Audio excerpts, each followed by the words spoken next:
आज का ये वीडियो सीएमए फाइनल के स्टूडेंट के लिए रेलिवेंट है। आज हम लोग लीजिंग डिसीजन का रिवीजन करेंगे इस वीडियो में। बहुत छोटा सा चैप्टर है, फिर भी स्टूडेंट को डाउट रहता है। वैसे तो इसमें रिवीजन लायक कुछ है नहीं। एक कॉन्सेप्ट है, बैंक से हम लोन लेके मशीन खरीदें या फिर हम मशीन को लीज पे ले लें। बस सिंपल सी एक तरीके से देखा जाए तो कैपिटल बजटिंग का ही एक कॉन्सेप्ट है जो कि लीजिंग डिसीजन है। बट क्वेश्चंस ज़्यादा होने की वजह से इंस्टीट्यूट ने एक अलग से चैप्टर बना दिया है, तो हम आज उसका रिवीजन करते हैं। ये हैंड रिटन नोट्स हैं, हम इसी से रिवीजन करेंगे। कंप्यूटराइज फॉर्मेट में जो इसको टाइपिंग करवाया था उसमें कुछ चेक करना और मॉडिफाई करना बाकी था, तो सोचा कि चलो इसी से कर लेंगे क्योंकि इसी को हमने कंप्यूटराइज करा रखा है। समरी में भी कुछ अलग नहीं है तो, और ये भी रीडेबल है, तो ये आपको डिस्क्रिप्शन बॉक्स में मिल जाएंगे, उससे डाउनलोड करके आप इसको पढ़ सकते हो। देखिए, लीजिंग डिसीजन के अंदर दो ही चीज़ें, जैसे होता क्या है कैपिटल बेसिंग में आपने क्या देखा कि मान लीजिए मेरे पास 3-4 मशीन है या 3-4 प्रोजेक्ट है, उसमें से एक को सिलेक्शन करना होता था। उसमें से हम लोग बहुत सारे टेक्निक देखा, एनपीवी हो गए या चाहे फिर आईआरआर हो जाता है या मॉडिफाइड एनपीवी हो गया या फिर मॉडिफाइड आईआरआर हो गई या फिर पे back period, discounted pay back period, RRR, sir क्या कहते हैं, एवरेज रेट ऑफ रिटर्न, बहुत सारे टेक्निक्स को हम लोगों ने यूज करके और तब ये देखा कि हमें कौन सी प्रोजेक्ट को सिलेक्ट करना चाहिए। जब एक बार प्रोजेक्ट प्रोजेक्ट सिलेक्शन हो जाता है, जब आपको लगता है कि ये प्रोजेक्ट हमारे लिए सबसे ज़्यादा बेनिफिशियल है, उसके बाद हम ये सोचने लग जाते हैं कि अब हम इस प्रोजेक्ट को खरीदने के लिए हम फंड कहाँ से इंतजाम करें। जैसे मान लीजिए हमारे पास बहुत सारे मशीन थी, हमने कैपिटल बजटिंग का ही टेक्निक लगाया, हो सकता है एनपीवी टेक्निक से हमने उसको क्या कहते हैं सिलेक्शन किया हो, या हो सकता है आईआरआर को हमने कंपैरिजन किया होगा रिक्वायर रिटर्न से, तब हमने सोचा कि नहीं हमें प्रोजेक्ट ये लेना चाहिए। मान लीजिए बहुत सारे चॉइस थे, उसमें से आपने मशीन ए या प्रोजेक्ट ए को आपने सिलेक्शन कर लिया। अब उसके बाद की बात आती है लीजिंग डिसीजन, यानी कि लीजिंग डिसीजन हमेशा कैपिटल बजटिंग करने के बाद की स्टेप है। तो यही चीज हमने यहाँ पे बताया है कि देखिए, आपके दो चीज़ों के बेस का सिलेक्शन है कि बैंक फाइनेंसिंग। बैंक फाइनेंसिंग का मतलब हो गया कि बैंक से हम लोन लेते हैं और तब मशीन को खरीदते हैं, बैंक फाइनेंसिंग। या लीज फाइनेंसिंग, लीज में क्या करते हैं, मशीन को ही हम लीज पे ले लेते हैं और फिर हम उसको रेंट एज ए सॉरी उसको एनुअली हम लोग रेंट पे करते रहते हैं। तो दो ऑप्शन है हमारे पास, खास करके जो लीजिंग डिसीजन के अंदर यही दो ऑप्शन बनेंगे, बैंक फाइनेंसिंग या फिर लीज फाइनेंसिंग। लेकिन वो हम कब करते हैं, देखिए ध्यान से, हमने बोला कि देखो मेरे पास 3 मशीन था, machine A, machine B and C. ठीक है, इन तीनों में से हमने कैपिटल बजटिंग टेक्निक को यूज करा और कैपिटल बजटिंग टेक्निक को यूज करके हमने क्या किया, मशीन ए को सिलेक्ट कर लिया, या प्रोजेक्ट ए बोलो मशीन ए बोलो, दोनों एक ही बात है। ठीक है, अगर हम लोग वर्किंग कैपिटल ले लेते हैं तो बन जाता है प्रोजेक्ट, नहीं तो फिर हमारे लिए मशीन बनता है। ये सिलेक्शन हो चुका है, एक बार आपने कैपिटल बजटिंग की टेक्निक लगा लिए, आपने सिलेक्शन कर लिया। अब हम ये सोचते हैं कि इसके लिए जो फंड की इंतजाम करना है, मुझे इसके लिए जो फंड की इंतजाम करना है वो कैसे करें। क्या हम बैंक से लोन लेके हम तब मशीन को खरीदें, या फिर हम लोग लीजिंग कंपनी के पास जाके सेम मशीन को हम लोग लीज पे ले लेते हैं और फिर उस पे हम लोग प्रोडक्शन करना शुरू कर देते हैं। अब एक चीज सोचिएगा, थोड़ा सोचने वाली बात यह है कि आप या तो बैंक से लोन लेके खरीदो या आप लीजिंग कंपनी से लीज पे ले लो, आना तो मशीन ए ही है। ध्यान से रखिएगा, आना तो मशीन ए या प्रोजेक्ट ए ही है। तो अब आप एक चीज बताइएगा, चाहे हम बैंक से लोन लेके उस मशीन को खरीदे, चाहे हम लोग लीजिंग कंपनी से लीज पे लेके हम लोग खरीदे, सॉरी लीज पे लेके उस मशीन को यूज करें, क्या उससे जो जनरेट होने वाले जो रेवेन्यू है उसमें कोई इम्पैक्ट आएगा क्या? सोचिए थोड़ा ध्यान से। रेवेन्यू का मतलब ये हो गया कि देखिए हमने मशीन खरीदा, हमने कुछ प्रोडक्शन किया, प्रोडक्शन करके हमने सेल किया, तो आप बताओ जब सेम मशीन मशीन ए ही आना है दोनों ऑल्टरनेटिव के अंदर, तो उतना ही प्रोडक्शन होगा, उतना ही सेल करेंगे, तो रेवेन्यू पे तो कोई इम्पैक्ट नहीं आना है। इसीलिए हम लोग लीजिंग डिसीजन के अंदर जो रेवेन्यू होते हैं, यानी कि जो इनफ्लो वाले पोर्शन होते हैं ना, उसको हम लोग डायरेक्टली गायब कर देते हैं। या ऐसे समझ जाइए, ऐसे सारे रेवेन्यू एंड एक्सपेंडिचर सबको इग्नोर कर देते हैं जो कि कॉमन है दोनों ऑल्टरनेटिव के अंदर।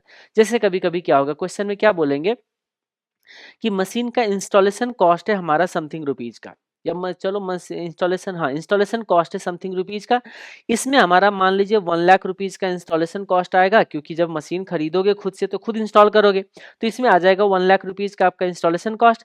लेकिन जब लीजिंग कंपनी से लोगे ना, तो वो कॉस्ट जो होगा इंस्टॉल करने का वो आपका लीजिंग कंपनी बियर करेगा। उस केस में आपको क्या लग रहा है, देखो इसमें वो खर्चा आ रहा है, इसमें ये खर्चा नहीं आ रहा है, तो वहां पे वो रेलिवेंट हो जाएगा। लेकिन कुछ क्वेश्चंस में क्या बोलेंगे, वो इंस्टॉलेशन कॉस्ट जो है ना, वो लेसी को बेयर करना होगा। लेसी मतलब जो लीज पे लेता है, लेसर जो लीज पे देता है, ठीक है। तो ये देने वाले ये हो जाएगा लेसर, ये हो जाएगा लेसी।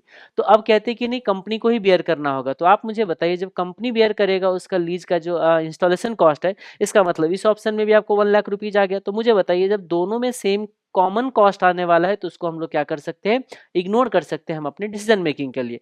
तो आइएगा देखिए इसमें, हाँ ये बोल रहे कि ये दोनों ऑप्शन के अंदर जो सिलेक्शन है, उसी को हम लोग क्या बोलते हैं यहाँ पे, लीजिंग डिसीजन बोलते हैं। As same machine should be purchase in both alternative, दोनों में आपका सेम मशीन आना है, इसीलिए इनफ्लो जो होता है नॉर्मली सेम रहता है। तो हम कह सकते हैं takes decision on the basis of outflow only. Inflow तो हम लोग नॉर्मली इग्नोर कर देते हैं, आउटफ्लो लेते हैं, और वो भी आउटफ्लो में अगर कोई कॉमन एक्सपेंडिचर अगर आ जाते हैं जो दोनों अल्टरनेटिव में होने वाले, वो भी हम इग्नोर कर देते हैं, जो आगे आपको दिखेगा। बस सीधा अब आते हैं हम लोग सबसे पहले लीज फाइनेंसिंग पे, कि हम लोग मशीन को लीज पे लेके तब क्या हम उस मशीन पे रन करें। यानी कि ध्यान सुनिएगा, हम क्या कर रहे हैं, मशीन को लीज पे ले लेते हैं और तब उस पे हम प्रोडक्शन कर रहे थे। अब यहाँ पे क्या दिक्कतें आती है कि जो लीज रेंट पेमेंट होती है ना, उसमें डिफरेंट डिफरेंट आपको ऑप्शंस मिलेंगे। एक में बोलेंगे कि लीज रेंट हम लोग एडवांस में पे करेंगे, एक में बोलेंगे लीज रेंट हम लोग एरियर क्या कहते हैं, ईयर एंड में पे करेंगे, एक में बोला जाएगा कि देखो स्टार्टिंग में हम लोग कुछ साइनिंग फी देंगे, स्टार्टिंग में पे करेंगे जिस टाइम हम मशीन लेके आ रहे हैं, फिर उसके बाद हर साल के एंड में पे करेंगे। तो इस तरीके से क्या होगा, आपका डिफरेंट डिफरेंट जो होगा इन्फॉर्मेशंस मिलेंगे। कभी कभी आपका रेंट जो होगा, वो रेंट फिक्स नहीं करेगा, बोलेगा हम लोग इतना रेंट तो है ही है फिक्स, फिर उसके बाद रेवेन्यू का समथिंग परसेंट हम एज ए रेंट लेंगे। तो वही सब चीज़ जो होगा ना, कॉम्प्लिकेशंस वगैरह बढ़ाते जाता है। अब इसमें वो बोला है कि देखिए, machine by taking it on lease rent is known as leasing. Lessor वो हो गया जो कि मशीन देता है, लेसी वो हो जाता है जो कि मशीन को यूज करते हैं।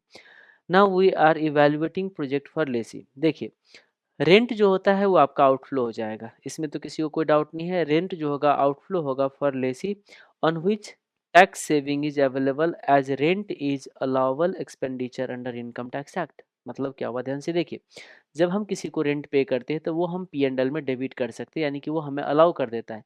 जैसे जो भी खर्चा पी एंड एल में डेबिट होता है, उसमें आपका टैक्स का सेविंग हो जाता है, क्योंकि आपका इनकम कम हो जाएगा तो टैक्स आपको कम देना पड़ेगा। तो एक चीज़ हमेशा याद रखना है, अगर मैं किसी को 1000 रुपीज़ का अगर मैं रेंट पे करूँगा, तो मेरा जो खर्चा आएगा ना, वो सिर्फ 700 का आएगा, क्योंकि उसमें से 300 का हमारा टैक्स का सेविंग हो जाएगा। तो एक चीज़ हमेशा याद रखिएगा, जब हमारा टैक्स का सेविंग हो जाएगा, तो वो एक तरीके से इनफ्लो हो गया, जो रेंट हमने दिया वो आउटफ्लो हो गया, तो जो नेट अमाउंट होगा वही हमारे को लीज रेंट कहलाएगा। अब इसमें दिक्कत क्या आती है कि रेंट हमें कब पे करना है।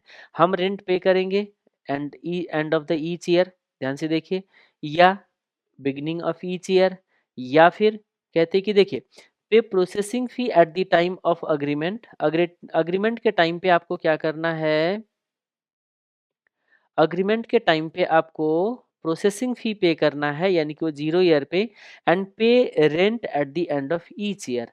हर साल के एंड में आपको लीज रेंट देना है। 3 तरीके के आपको इन्फॉर्मेशन नॉर्मली मिलता है क्वेश्चन के अंदर। अब देखो ध्यान से सुनिएगा, अगर एंड ऑफ द ईयर पे करना है तो कोई दिक्कत ही नहीं है। कैसे दिक्कत नहीं है, क्योंकि हम रेंट पे करेंगे, वो हमारा पी एंड एल में डेबिट हो जाएगा, उससे हमारा कुछ टैक्स सेविंग हो जाएगा। जैसे 1000 रुपये का अगर रेंट देते हैं, 300 का टैक्स सेविंग होंगे, तो 700 जो हमारा होगा नेट रेंट बन जाएगा। नॉर्मली क्वेश्चंस के अंदर जितने भी रेंट मिलते हैं ना, सब आपको इक्वल मिलेगा। हर में इक्वल होगा, तो एक ही कैलकुलेशन से आपको पूरे के पूरे जितने भी एन ईयर्स होंगे, सबका आपका नेट रेंट आ जाएगा। सबको प्रेजेंट वैल्यू में लाना है, प्रेजेंट वैल्यू में लाने के लिए आपको डिस्काउंटेड यूज करना होगा। यहाँ पे थोड़ा सा दिक्कत होते हैं कुछ लोगों को। कुछ लोग का दिक्कत ये होता है कि हम लोग डिस्काउंटेड कौन सी यूज करें। तो डिस्काउंट रेट पे हम थोड़ा देर बाद बहस करेंगे, यहाँ तो करा नहीं होगा हमने कुछ डिस्कशन। एक चीज़ याद रखिए, डिस्काउंट रेट को हम थोड़ा देर के लिए पेंडिंग रखते हैं, पहले आपको यहाँ क्या करना है उसको देखते चलिए। तो हम लोग टैक्स रेट, टैक्स सेविंग कैसे निकालेंगे, रेंट जितना होगा उसका टैक्स रेट से ले लेंगे, नेट रेंट कितना आ जाएगा, आप ऐसे भी निकाल सकते हो। जैसे क्या हो गया, रेंट पे टैक्स सेविंग अलग से निकाल के आप नेट रेंट निकाल सकते हो, या ऐसे भी कर सकते थे, जितना रेंट आ गया उसमें 1 - t से अगर मल्टीप्लाई कर दोगे तो भी आपका नेट रेंट आ सकता था। तो ये हमने बोला है कि देखो अगर किसी को जरूरत पड़े तो आप इस तरीके से डायरेक्टली भी कर सकते हो नेट रेंट, या नहीं तो आप टैक्स सेविंग पहले कैलकुलेट करके माइनस कर दोगे तो भी चलेगा। पीवी ऑफ आउटफ्लो कितना हो जाएगा बताइए, इस केस में इस ऑप्शन के अंदर आपका आउटफ्लो कितना होगा। याद रखिएगा मैंने बाकी कोई ऐसा, हमने सिर्फ as a rent as a expenditure लिया है। जैसे क्वेश्चंस वगैरह देखोगे तो वहां पे कुछ आपको मेंटेनेंस एक्सपेंडिचर, इनिशियल क्या कहते हैं, इनिशियल इंस्टॉलेशन एक्सपेंडिचर, ऐसा भी कुछ दिख सकता है। अगर जो भी दिखेगा और जो लगे कि दोनों ऑल्टरनेटिव में डिफरेंट है तो उसको जरूर यहाँ पे ले लेना चाहिए। तो ये तो हो गया आपका, इसका प्रेजेंट वैल्यू निकाल दीजिए। ये आपका क्या बन जाएगा बताइए। पहला केस में जब आपका ईयर ईयर एंड का जो आपका लीज रेंट होगा उसके बेसिस पे आपका टोटल पीवीएफ आउटफ्लो आ जाएगा। अब दूसरा केस आता है बिगिनिंग ऑफ द ईयर में अगर रेंट पेएबल हो तो क्या होगा। अगर बिगिनिंग ऑफ द रेंट, आप सोचिए कि हमारा 1 अप्रैल को रेंट जाता है, तो अब सोचिए फर्स्ट ईयर को अगर रेंट हम पे करेंगे तो आपको पता है हम अपना प्रॉफिट एंड लॉस अकाउंट बनाते हैं 31 मार्च को। तो हम पे करेंगे 1 अप्रैल को, और जो हमारा रेंट जो टैक्स का बचत मिलेगा आफ्टर 1 ईयर। तो इस केस में हम लोग क्या करते हैं, हम लोगों को इस तरीके से कैलकुलेशन करना है। ध्यान से देखिए, रेंट हम लोग यहाँ पे करते हैं लेकिन इसका टैक्स सेविंग हमें यहाँ मिलेगा, क्योंकि फिर अब यहाँ पे एक चीज दिक्कत क्या आती है कि ये रेंट तो सर अगले साल क्या अप्रैल को पे किया जाएगा। तो ये देखो ये जो है ना 1 अप्रैल को होता है, और ये जो मिलता है आपको 31 मार्च को, क्योंकि हमने 1 अप्रैल को जो अपने यहाँ पे रेंट पे किया था वो जब साल एंड होगा तो यहाँ पे टैक्स का सेविंग मिलेगा। और फिर उसके अगले साल जब हमारा फिर से एंटर करेंगे तो न्यू ईयर में फिर से हमें रेंट देना पड़ेगा। तो है क्या यहाँ देखिए, इस रेंट में और ये जो टैक्स सेविंग है, ये रेंट में और इस टैक्स सेविंग में ओनली 1 डे का गैप है। तो ओनली 1 डे का गैप होने की वजह से जब हम कैलकुलेशंस करते हैं टाइम वैल्यू के पॉइंट ऑफ व्यू से, इस पे कोई ज्यादा इम्पैक्ट हमारे को नहीं दिखता है।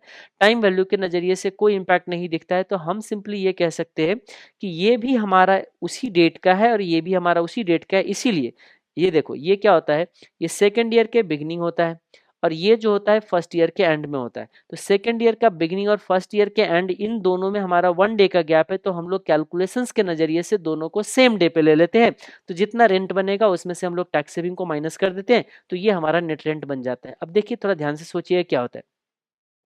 अगर हर साल हमारा रेंट अगर 1000 रुपीज जा रहा है, ये हमने अभी फिलहाल के लिए अजम्पशन लिया है, तो क्या होगा देखो, हर साल आपका टैक्स सेविंग भी सेम आएगा। तो हमने मान लीजिए 30% का टैक्स सेविंग है, तो 300 ये बनेगा, 300 ये बनेगा, 300 ये बनेगा और 300 ये बनेगा। अब देखो क्या होता है यहाँ पे, जब भी आपको बिगिनिंग ऑफ द पीरियड में अगर आपको रेंट पे करना होगा, तो देखो स्टार्टिंग के रेंट का जो बिहेवियर है वो, और एंड में जो कैश फ्लोज है उसकी आपका बिहेवियर थोड़ा बदलेगा।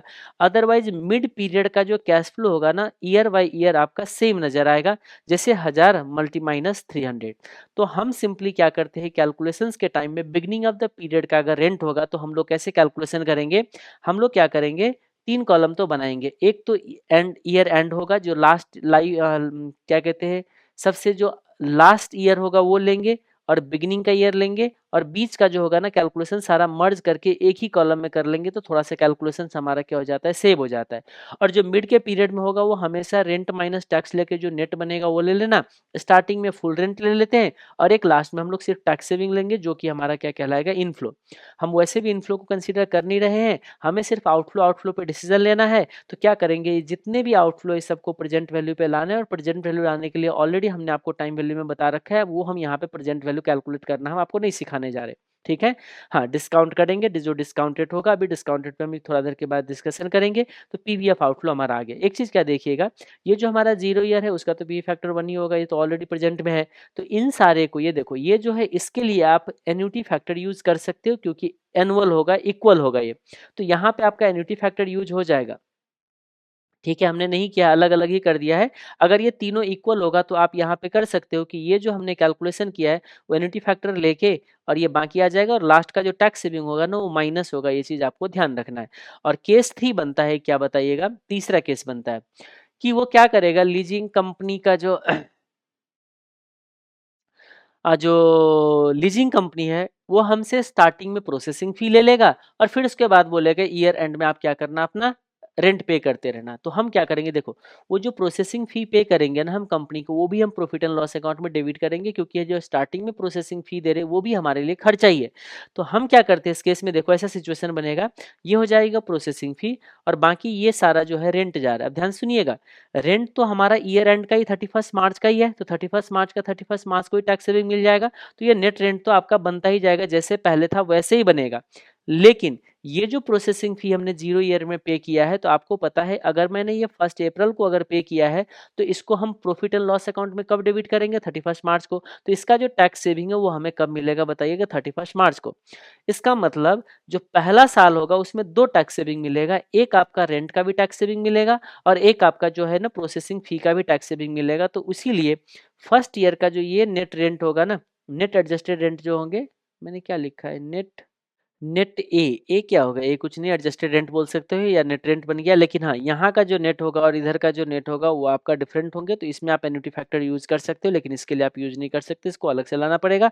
और ये तो प्रोसेसिंग फी प्रेजेंट का है ही, तो ऑलरेडी प्रेजेंट वैल्यू में है। सबको क्या करेंगे हम लोग बताइए, सबका प्रेजेंट वैल्यू निकाल देंगे और देख लेंगे हमारा कितना आउटफ्लो हो गया। इसी के साथ जो होता है हमारा जो क्या कहते हैं, लीज फाइनेंसिंग जो होता है वो खत्म हो जाता है। इससे ज़्यादा कुछ आपको लीज फाइनेंसिंग में मिलेगा ही नहीं। जो मेजर आता है वो आपका आता है बैंक फाइनेंसिंग का। अब जो आता है वो आपका आता है बैंक फाइनेंसिंग। लेकिन बैंक फाइनेंसिंग से पहले हम लोग क्या कर लेते हैं, डिस्काउंट रेट की बात करते हैं। डिस्काउंट रेट पे हम लोगों ने एक चीज़ क्या पढ़ा था पहले से भी, कैपिटल बजटिंग में भी पढ़ा हमने, आपको सिक्योरिटी वैल्यूएशन में, इन्वेस्टमेंट डिसीजन में भी पढ़ाया कि देखिए हम किसी चीज़ों में पैसे इन्वेस्ट कर रहे हैं और उसमें इन्वेस्ट करने के लिए हमें फंड कहीं से इंतजाम करना पड़ता है। अगर मान लीजिए हमें फंड इंतजाम करना पड़ा है 50% के कॉस्ट पे, मान लीजिए मुझे कोई पैसे देने कोई तैयार नहीं, किसी को मेरे पे भरोसा ही नहीं है, मैंने किसी से लोन लेके आए और मुझे वो 50% पे लोन दे रहा है, तो आप मुझे बताइए फिर भी मैं लोन ले रहा हूँ अगर, इसका मतलब मैं जहाँ इन्वेस्ट कर रहा हूँ उसमें मुझे लगता है कि मैं 50% से ज़्यादा कमा सकता हूँ। तो वेरी सिंपल, यहाँ पे क्या हो रहे हैं, हम या तो बैंक से लोन ले रहे हैं या हम लोग लीज पे ले रहे हैं मशीन। तो अब देखो, जब हम मशीन को लीज पे ले रहे हैं तो हमें तो वहाँ पे नहीं पता है कि हमारे कॉस्टिंग कितना आएगा इसमें, क्योंकि एक तरीके से फंड का ही तो इंतजाम हुआ है। कैसे, देखो अगर आप लीज पे नहीं लेते तो फिर आप मशीन खरीदते तो लोन लेने जाते, तो उस टाइम आपको पता चलता कि हमारे को फंड रेज करने का कॉस्ट कितना आ रहा है। एग्जैक्टली तो यहाँ पे क्या होता है कि देखिए, जब हम दो ऑल्टरनेटिव को एनालाइज कर रहे हैं, तो जब हमें पता है कि एक ऑल्टरनेटिव में जितना कॉस्ट आएगा तो दूसरे ऑल्टरनेटिव को भी इवेल्युएट करने के लिए आपको वही कॉस्ट यूज करना चाहिए। इसीलिए जो बैंक लोन लेने का जो हमारा कॉस्ट आता है वही कॉस्ट हम लोग लीज फाइनेंसिंग में भी यूज कर देते हैं। तो खास करके यहाँ पे देखिए, एक ओपिनियन ये आ जाता है कि जितना आपका बैंक का लोन रेट है उतना ही आपको लीज फाइनेंसिंग का भी कॉस्ट अज्यूम करके और उस रेट से आपको डिस्काउंट करना चाहिए। जैसे मान लीजिए, अगर मान लीजिए मैं यहाँ पे 1000 रुपये का अगर इंस्टॉलमेंट पे कर रहा होता, ध्यान सुनिएगा, मैं अगर 1000 रुपये का इंस्टॉलमेंट पे कर रहा होता तो आपको पता है इस इंस्टॉलमेंट के अंदर आपका कुछ इंटरेस्ट है और कुछ आपका प्रिंसिपल है। अगर मैं बैंक से लोन लेके खरीद रहा होता तो इसका मतलब मान लीजिए अगर इसमें 20% का इंटरेस्ट है आपका, तो हम कह सकते हैं हमारा इसमें प्रिंसिपल अमाउंट कितना हम पे कर रहे थे इस इंस्टॉलमेंट के अंदर, तो 1000 डिवाइडेड बाई 1.2 अगर मैं कर दूं तो हमें 833 जो हमें ना, आज के जो 833 का हमने लोन लिया होगा उसके लिए हम 1000 रुपीज हम यहाँ पे क्या कर रहे हैं, पे कर रहे हैं। तो क्या मैं ये बोलूं कि इस 1000 रुपीज के अंदर हमारा इंटरेस्ट भी है और हमारा प्रिंसिपल भी है, तो इसका प्रेजेंट वैल्यू कितना होना चाहिए, 833। तो अब हम दूसरे ऑप्शन के अंदर है, फिलहाल के लिए हम लोग लीज ऑप्शन में, यानी कि लीज पे लेके खरीदे तो हमें आज उसका प्रेजेंट वैल्यू कितना होगा। तो कहते हैं देखो, इसका कंपैरिजन चलेगा बैंक फाइनेंसिंग के साथ। अगर बैंक फाइनेंसिंग में आपका 20% का कॉस्ट आता है तो आपको लीज फाइनेंसिंग में भी यही कॉस्ट लेना चाहिए। तो एक आपका डिस्काउंट रेट आ जाता है बैंक का रेट, इंटरेस्ट रेट। लेकिन अब यहाँ पे एक और भी सवाल पैदा क्या होता है, ध्यान से देखिए, मैं आपको एक चीज बताऊं, यहाँ पे मैं एक चीज बताऊं आपको, देखिए क्या है, सोचिएगा, थोड़ा ध्यान से सोचिएगा। मान लीजिए मैंने 1000 रुपीज है ना, मैं जो है 1000 रुपीज कहीं पे इन्वेस्ट किया या लोन लिया, जो भी आप अजम्पशन लेना है ले लीजिए। हमने यहाँ पे 20% का हमारा इंटरेस्ट चल रहा था, ध्यान से सुनना।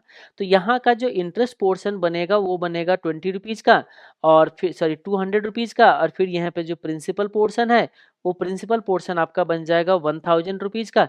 तो हम कह सकते हैं हमारे पास टोटल जो रिसीव होंगे वो हमारा हो जाएगा 1200 रुपीज का। बहुत अच्छा, ये क्या है बताइए, ध्यान से देखिए, ये आपका इनफ्लो है बिफोर टैक्स, आपका इनफ्लो है बिफोर टैक्स, क्योंकि आपने अभी इसमें टैक्स नहीं पे किया है। लेकिन अगर आप टैक्स पे कर देते तो आफ्टर टैक्स क्या होता, सोचो। ये जो आपने 200 रुपीज का जो इंटरेस्ट कमाया था उस पे आपको गवर्नमेंट जो है वो 30% लेके चला जाता। तो 200 का 30% हम कह सकते हैं 60 रुपीज। तो ये 60 रुपीज अगर लेके चला जाता तो हम सिंपली ये कह सकते थे कि 1200 में से 60 रुपीज अगर हमने गवर्नमेंट को दे दिया तो हमारा ये इनफ्लो जो बचता है ना वो नेट ऑफ टैक्स बचता है। याद रखना, ये जो हमारा बचता नेट ऑफ टैक्स बनता, तो 1200 माइनस 60 अगर कर दिया तो ये बनता है 1140। It is post tax cash flows है ये हमारा, है ना। ये इनफ्लो है, लेकिन कौन सी है बताइए, आफ्टर टैक्स का है। अब सोचिए, थोड़ा ध्यान से सोचिएगा, ये है पोस्ट टैक्स इनफ्लो, ये है हमारा post tax, sorry pre tax inflow. या चलो अगर ये इनफ्लो कैसे होता, अगर इन्वेस्ट किए होते तो। अब मान लीजिए अगर लोन लिए होते ये, तो अगर ये लोन लिए होते तो ये हमारा पेमेंट होता, तो पेमेंट होता तो फिर हम इसको आउटफ्लो बोलते। तो सिर्फ इनफ्लो ही नहीं हो सकता, ये हमारा आउटफ्लो भी हो सकता है, ये हमारा आउटफ्लो भी हो सकता है। ओके, तो अब सोचिए इसमें, मैं कहता हूं कि ये 1200 जो है ये प्री टैक्स है। अब मुझे इसको प्रेजेंट में लाना है। आपको इतना तो पता है कि प्रेजेंट वैल्यू तो 1000 ही होना चाहिए, प्रेजेंट वैल्यू तो 1000 होना चाहिए। हाँ, तो आप मुझे बताइए किस रेट से यहाँ पे डिस्काउंट करने पड़ेंगे, 20% से। तो ध्यान से सुनिएगा, एक लाइन ध्यान से रखना कि अगर आपका कैश फ्लोज प्री टैक्स है तो आपका जो डिस्काउंट रेट यूज होगा वो प्री टैक्स रेट ही यूज होगा। अब आइए दूसरा वापस, ये जो हमारा कैश फ्लोज था, चाहे इनफ्लो हो चाहे आउटफ्लो हो, ये है हमारे लिए नेट ऑफ टैक्स। तो अब मैं बोलूं कि इसमें से, क्योंकि हमने टैक्स जो था वो माइनस कर दिया, तो अब इसका जब प्रेजेंट वैल्यू निकाल रहे होंगे तो इतना तो मुझे पता है कि प्रेजेंट वैल्यू तो हमारा 1000 ही होगा, क्योंकि वो तो बदलने वाला नहीं है ना। देखो ना, जो प्रेजेंट का वैल्यू था तो वही होगा। अब मुझे बताइए 1140 को किस रेट से मैं डिस्काउंट करूंगा तो हम लोग आ जाएंगे 1000 पे। तो इसको अगर हम डिस्काउंट करेंगे 14% से तो जाके प्रेजेंट वैल्यू आएगा। तो आप निकाल के देख लीजिए एक बार, 1140 डिवाइडेड बाय 1.14, तो ये देखो आ जाएगा 1140 डिवाइडेड बाय 1.14, ये बनता है आपका 1000 रुपीज। तो क्या मैं सिंपली ये बोल सकता हूँ, ध्यान से देखिएगा, क्या मैं सिंपली ये बोल सकता हूँ कि ये जब आपका कैश फ्लोज अगर पोस्ट टैक्स है, क्योंकि ये देख रहे हो ना 60 रुपीज का पोस्ट टैक्स करा हुआ है, तो डिस्काउंट रेट भी पोस्ट टैक्स होना चाहिए, तभी जाके प्रेजेंट वैल्यू आएगा। तो बस एक चीज दिमाग में रख लीजिए, फ्यूचर का कैश फ्लोज अगर प्री टैक्स है तो आपका डिस्काउंट रेट प्री टैक्स होना चाहिए, और अगर वो पोस्ट टैक्स है तो ये भी आपका पोस्ट टैक्स होना चाहिए। सिंपल। तो आप मुझे बताइए, क्या हम लोगों ने जो लीज रेंट लिया था क्या उसमें टैक्स सेविंग माइनस कर रखा था? हाँ, तो फिर हमें डिस्काउंट रेट कैसा लेना चाहिए? Post tax. और कौन सी डिस्काउंट रेट लेना चाहिए? बोरोविंग रेट, जो हम लोग उसमें बैंक फाइनेंसिंग में यूज करेंगे। तो क्या हम लोगों ने यही यहाँ पे यही चीज लिखा होगा, देखिए, as we are evaluating lease financing versus bank financing, we can use borrowing rate net of tax as a discount rate as cost of project financing is borrowing cost। यहाँ तक तो किसी को कोई दिक्कत नहीं होता है। अब आते हैं ऑल्टरनेटिव, और यहाँ से जो होते हैं लोगों को कंफ्यूजन शुरू होता है। अब एक चीज सोचना थोड़ा ध्यान से, कंपनी में पैसे किसने लगाया है? ये है कंपनी, है ना। अब इतना तो हम लोग, मैंने आपको क्या कहते हैं सिक्योरिटी वैल्यूएशन में बता रखा था कि हम लोग पैसे लेके आते हैं, इक्विटी से फंड रेज करते हैं, हम लोग प्रेफरेंस से फंड रेज करते हैं, हम लोग डेट से लाते हैं। तो चलो हमने फिलहाल के लिए डेट अज्यूम कर लिया, और फिर उसके बाद क्या करते हैं, ये हमारा इन्वेस्टमेंट हो जाता है। ठीक है, अब सोचिएगा, डेट से हमने 20% पे फंड रेज किया, सुनना ध्यान से, और हम कहते हैं इस इन्वेस्टमेंट से हम 20% का बस रिटर्न कमा लेते हैं तो काम चल जाएगा। बिल्कुल काम नहीं चलेगा। सोचिएगा कैसे, आपने जो 20% लाए हो, आपने तो पूरे के पूरे आपने इसी को पे कर दिया, डेट को एज ए इंटरेस्ट कॉस्ट पे कर दिया। तो मालिक ने क्या कमाया बताइएगा? अल्टीमेटली जो ये कंपनी था, कंपनी का ओनर कौन था? Equity holder. तो इक्विटी खुद भी तो कमाना चाहेगा, सोचने वाली बात है। आप बोलोगे हाँ, तो आप मुझे बताइए इक्विटी कहाँ कमा रहा है? इक्विटी कहाँ कमा रहा है? उसने तो जितना लाया सब तो डेट को पे कर दिया, तो क्या सरप्लस इक्विटी वाले के लिए कुछ बचा क्या? नहीं बचा। अब मान लीजिए, अब आपको इतना तो पता है कि इक्विटी का कॉस्ट तो हमेशा डेट के कॉस्ट से ज्यादा होता है। से इक्विटी का कॉस्ट आ रहा था मान लीजिए 30% का, और दोनों का इक्वल इक्वल इन्वेस्टमेंट था, तो उस केस में आपका डब्ल्यूएसीसी तो 25% बनेगा। अगर दोनों का इक्वल इन्वेस्टमेंट होंगे तो वेट हो जाएगा इक्वल। एक का कॉस्ट है 30%, एक का कॉस्ट है 20%, तो आपको पता है कि डब्ल्यूएसीसी जो आ जाएगा वो आ जाएगा आपका 25%। तो अब ध्यान सुनिएगा, अगर हम लोग यहाँ से 25% अगर कमाते, सुनते जाइएगा, अगर हम यहाँ से 25% कमाते जो कि हमारा WACC है, तब तो फिर जितना उसने चाहा था उतना तो मिल जाता इक्विटी होल्डर को। बोलोगे कैसे मिलता? ऑलरेडी आपको बताया था ना, कंपोनेंट ऑफ, इसीलिए मैं बार बार कहता हूं कि देखिए जिसने भी कैपिटल बजटिंग को और लीजिंग डिसीजन को पढ़ना चाहते तो उसको सिक्योरिटी वैल्यूएशन की इनिशियल लेक्चर आपको पता होना चाहिए, जहां पे हमने बैलेंस शीट और इनकम स्टेटमेंट को एनालाइज करना आपको बताया था। उसके बिना आपको यहाँ पे जो है ना थोड़ा समझ कम आएगा, क्योंकि वहीं से हमने सारा का सारा ये एनालिसिस करवाया था और ये पूरे रेशियो जो वगैरह वहाँ पे दिखाया था, और रेशियो में आपको बताया था कि इक्विटी होल्डर का जो 30% होता है ना, ये जो इक्विटी होल्डर जो कमाता है ना, इसका कमाई हमेशा इस इधर के कमाई से ज्यादा हो जाता है due to the less payment to debt holder. क्योंकि यहाँ से कमाता कितना है, देखो ध्यान से, ये कमाता है 25% और उसको पे कितना करता है 20%। तो ये जो 5% का सरप्लस बचता है ना, वो 5% का सरप्लस जो होता है इक्विटी होल्डर पे असाइन हो जाता है। कैसे? क्योंकि इक्विटी होल्डर ने भी 25 ही कमाया था, सबके पैसे ने 25 कमा के दिया था, 5% का जो सेविंग था ना वो इक्विटी होल्डर को 30% प्रोवाइड करा देता है। इसीलिए अगर मैं WACC जब रखता हूं, हम अपने रिक्वायर्ड डिस्काउंट रेट को जब WACC रखते हैं ना, जब WACC हम रखते हैं अपना रिक्वायर्ड रिटर्न को, तो फिर उस केस में इक्विटी होल्डर को भी अपना कमाई मिल जाता है। वैसे देखा जाए तो कायदे से ज्यादा लॉजिकल तो बनता है WACC डिस्काउंट रेट ही बनता है। लेकिन मैं आपको बता दूं, WACC के बेसिस पे अगर आप कैलकुलेशन करोगे, जब आप इसको कैलकुलेशन करोगे तो उस केस में थोड़ा सा ज्यादा टाइम कंज्यूमिंग हो जाता है, और आपको क्वेश्चन के अंदर इंस्टीट्यूट जो होता है मोर देन 60% क्वेश्चन के अंदर बोरोविंग रेट यूज करता है, यानी कि लोन का rate as a discounted use करते हैं। उस केस में वो WACC को यूज नहीं करता, ये चीज आप हमेशा ध्यान रखिएगा। तो हम यहाँ पे वही चीज कह रही कि देखिए आपको ये जो सिचुएशन है ना, 60% क्या, 60% आई थिंक कम ही बोल रहा हूँ मैं, 70% क्वेश्चन में इंस्टीट्यूट जो है ना borrowing rate net of tax को एज ए डिस्काउंटेड यूज करते हैं, और 30% के क्वेश्चन में इंस्टीट्यूट जो होता है ना WACC यूज करता है। लेकिन मैं बता दूं, अगेन रिपीट कर रहा हूँ, लॉजिकली सोचोगे तो cost of capital discount rate जो होता है ज्यादा लॉजिकल बनता है, क्योंकि जितना आपने लोन जिस रेट पे लेके आए थे, अगर वही रेट अगर आपने कमा के ला रहे हो, तब तो सारे के सारे आपने लोन को रिपेमेंट करने में खत्म कर दिया आपने, तो फिर मालिक ने क्या कमाया? और जब तक मालिक ने नहीं कमाया तो फिर उसने प्रोजेक्ट में पैसे लगाया क्यों? इसीलिए ज्यादा लॉजिकल कॉस्ट ऑफ कैपिटल बनता है। लेकिन इसके बेसिस पे जब आप क्वेश्चन को सॉल्व करोगे तो आपको टाइम ज्यादा कंज्यूम होता है, और इंस्टीट्यूट जो होता है 70%, 10 में से 7 क्वेश्चन में इंस्टीट्यूट जो होता है borrowing rate net of tax को यूज करते हैं, और उसमें से 30% क्वेश्चन में ये यूज करता है। अब आप लोग को सबसे ज्यादा कंफ्यूजन होता है कि हम borrowing rate net of tax को एज ए डिस्काउंटेड यूज करें या फिर हम लोग कॉस्ट ऑफ कैपिटल को एज ए डिस्काउंटेड यूज करें। क्वेश्चन के अंदर देखिए मैक्सिमम क्वेश्चन में आपको कॉस्ट ऑफ कैपिटल नहीं दिया रहेगा, ध्यान से रखिएगा, कॉस्ट ऑफ कैपिटल नहीं दिया हुआ रहेगा। तो जब नहीं दिया हुआ है तब तो आपके पास कोई चॉइस ही नहीं है, तब तो एक ही चॉइस बच जाता है आपको borrowing rate net of tax use करना। अगर क्वेश्चन के अंदर कॉस्ट ऑफ कैपिटल भी गिवन है और आपको बोरोइंग रेट तो गिवन रहेगा ही रहेगा, जब दोनों चीज गिवन है तब आपके पास चॉइस आ जाता है। याद रखिएगा ये टाइम टेकिंग है। इस मेथड से, इस वाले कॉस्ट ऑफ कैपिटल को अगर आप डिस्काउंटेड यूज करोगे ना, तो वहां पे आप शॉर्टकट नहीं यूज कर पाओगे। बोलोगे कौन सी शॉर्टकट? मैं आपको अभी बताता हूँ। जो हम लोग अपना जो अगला जो टेक्निक पढ़ेंगे ना, उस इवैल्यूएशन टेक्निक के अंदर, यानी कि बैंक फाइनेंसिंग के अंदर हम लोग टाइम अच्छा खासा बचाते हैं, क्योंकि बहुत लेंदी प्रोसेस होता है वो।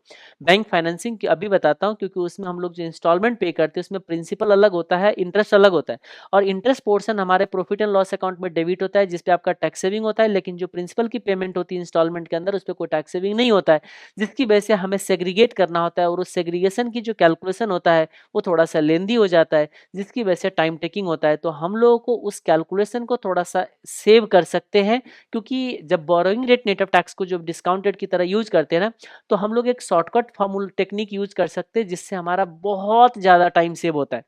अब आती है सवाल कि हम एग्जाम में कर सकते हो शॉर्टकट या नहीं कर सकते। देखिए बच्चे तो करके आते हैं और मार्क्स भी मिल रहे हैं। अब मान लीजिए कोई एग्जामिनर ने अगर नहीं समझ आया या नहीं दिया, तो उसके जिम्मेदार मैं नहीं रहूंगा। मैं वैसे दोनों टेक्निक बताता हूँ, इंस्टीट्यूट जो करता है वो भी बताता हूँ, और जो हमारा शॉर्टकट जिससे टाइम सेव हो जाएगा, सीधा 50% टाइम सेव हो जाता है, वो भी बताता हूँ।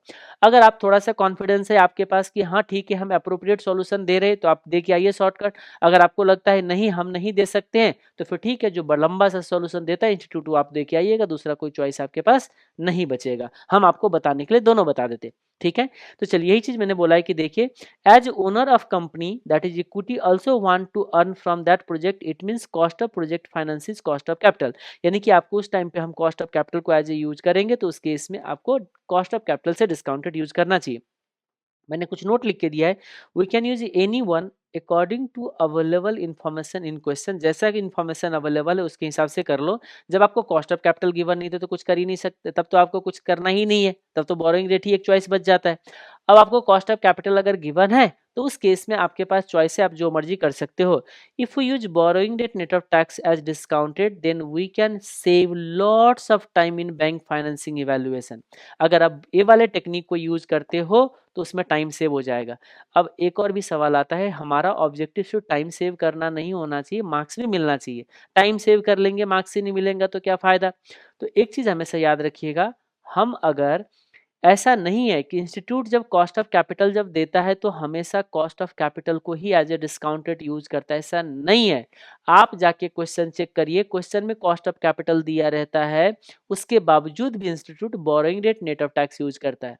अब उस केस में क्या करोगे। तो इसीलिए हम बार बार कह रहे हैं कि आप माइंडसेट करके रखो कि अगर क्वेश्चन में, क्योंकि बहुत बार डिस्काउंट रेट भी दिया होता है, अगर डिस्काउंट रेट सिर्फ यही वाले दिया गया है, पीवी फैक्टर डिस्काउंट रेट नहीं, पीवी फैक्टर जो दिया होता है ना क्वेश्चन के अंदर, अगर सिर्फ कॉस्ट ऑफ कैपिटल वाले रेट का दे रखा है तब तो इनडायरेक्ट हिंट है कि आपको वही यूज करना चाहिए।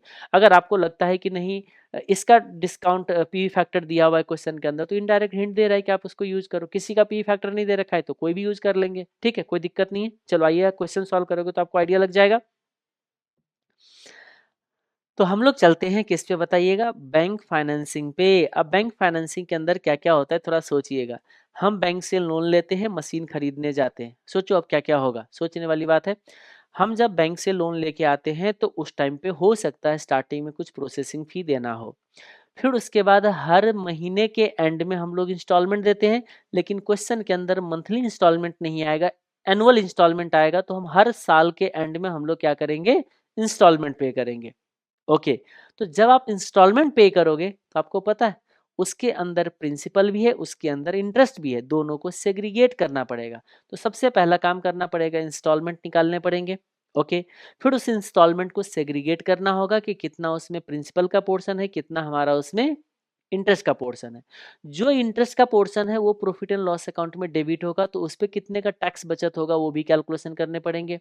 ठीक है, फिर उसके बाद अगर हम बैंक फाइनेंसिंग के अंदर मशीन को खरीद के, अगर हम लोग सॉरी बैंक लोन लेके अगर मशीन खरीदने जा रहे हैं तो मशीन का हम ओनर है, हम डेप्रिसिएशन भी चार्ज करेंगे। और आपको पता है डेप्रिसिएशन से हमारा टैक्स का बचत होता है। लेकिन एक चीज याद रखिएगा, अब तक लोग जो हम लोगों ने कैपिटल वेस्टिंग के अंदर क्वेश्चन सॉल्व किया तो हम लोग क्या करते थे, ईबीडीटी निकालते थे और उसमें टैक्स सेविंग और डेप्रेशन को ऐड करते थे। याद रखिएगा वो इनफ्लो निकाला करते थे। क्वेश्चन में हमने पहले ही क्या बोला है कि हम चाहे बैंक से लोन लेके खरीदे, चाहे हम क्या कहते हैं लीज पे लोन ले ले, सॉरी लीजिंग कंपनी से मशीन को लीज पे ले ले, कोई फर्क नहीं पड़ता है, क्योंकि दोनों से रेवेन्यू सेम जनरेट होगी। तो हमने इनफ्लो तो पहले ही इग्नोर कर दिया है, सेल इग्नोर कर दिया, कॉस्ट ईबीडीटी इग्नोर कर दिया। जब ईबीडीटी है ही नहीं तो फिर आप उसमें टैक्स सेविंग और डेप्रिसिएशन कैसे ऐड करोगे।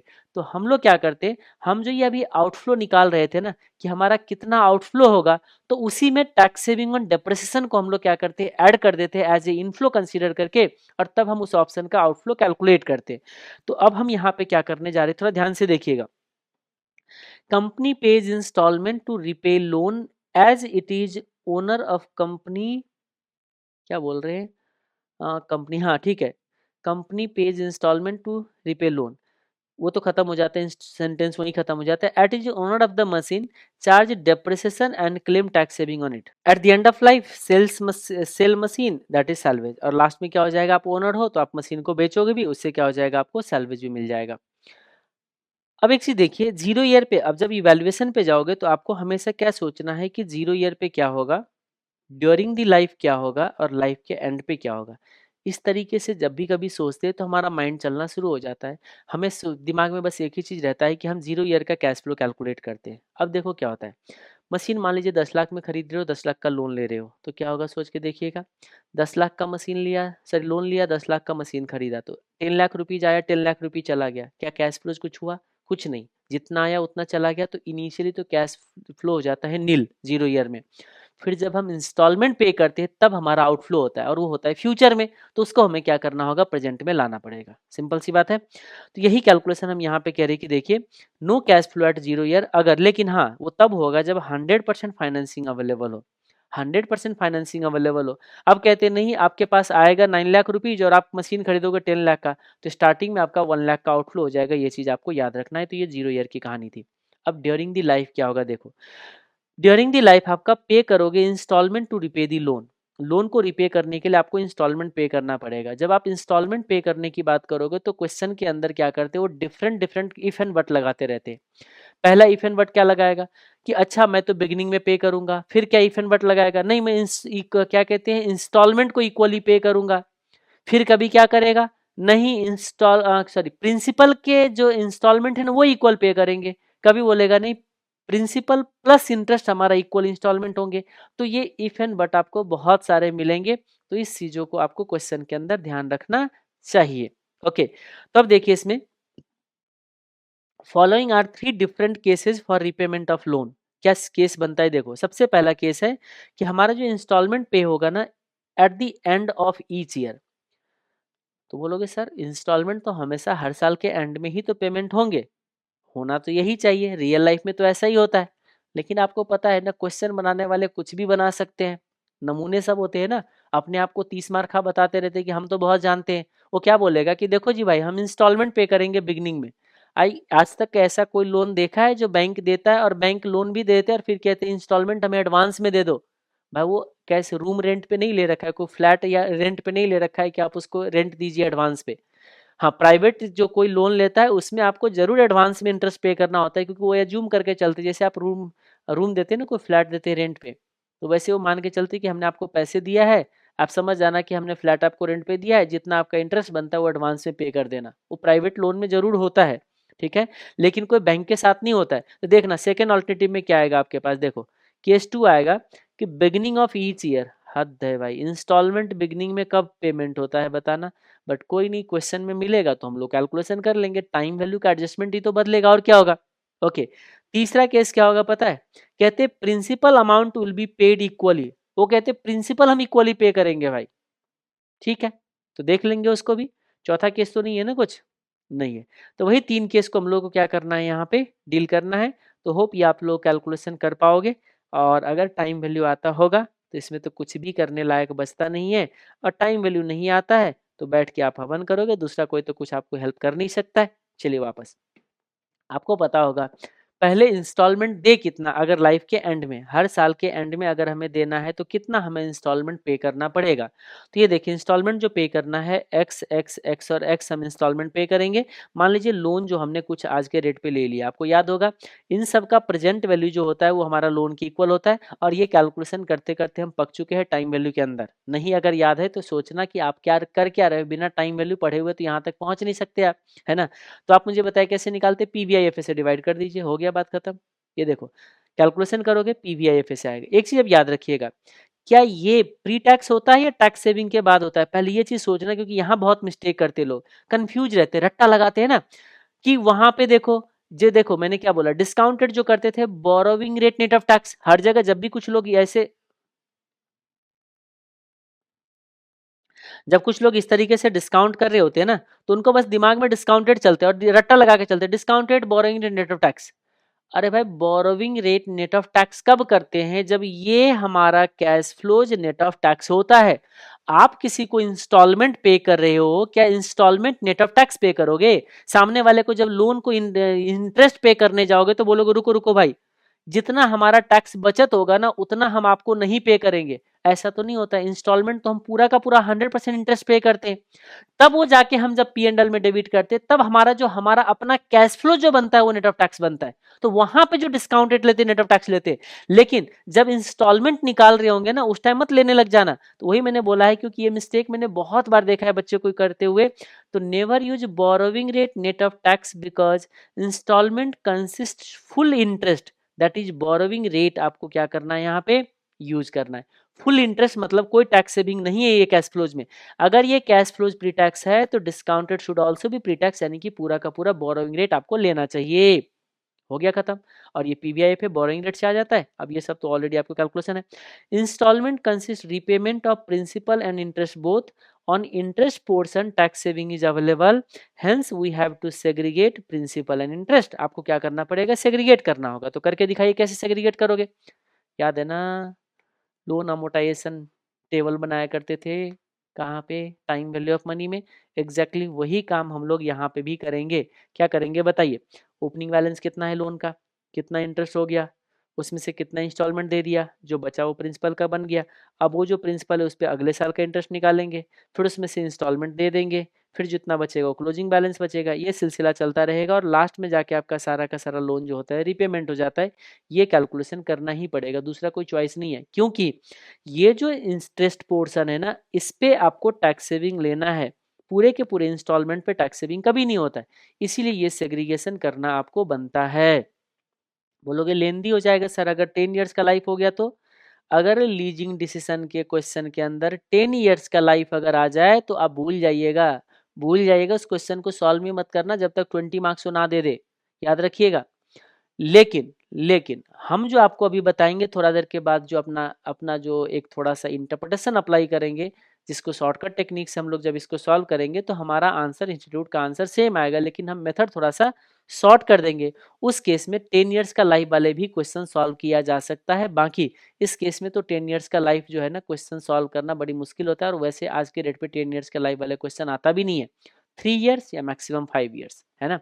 चलिए, होप यहाँ तक आपका क्लियर हो गया। तो ये जो आपका इंटरेस्ट वाले पोर्शन था, इसका जो मान लीजिए 30% ले लोगे तो ये आपका क्या बन जाएगा, टैक्स सेविंग। तो ये टैक्स सेविंग ले लेना, और ये टैक्स सेविंग जो है ना, ये आपके लिए रेलिवेंट है।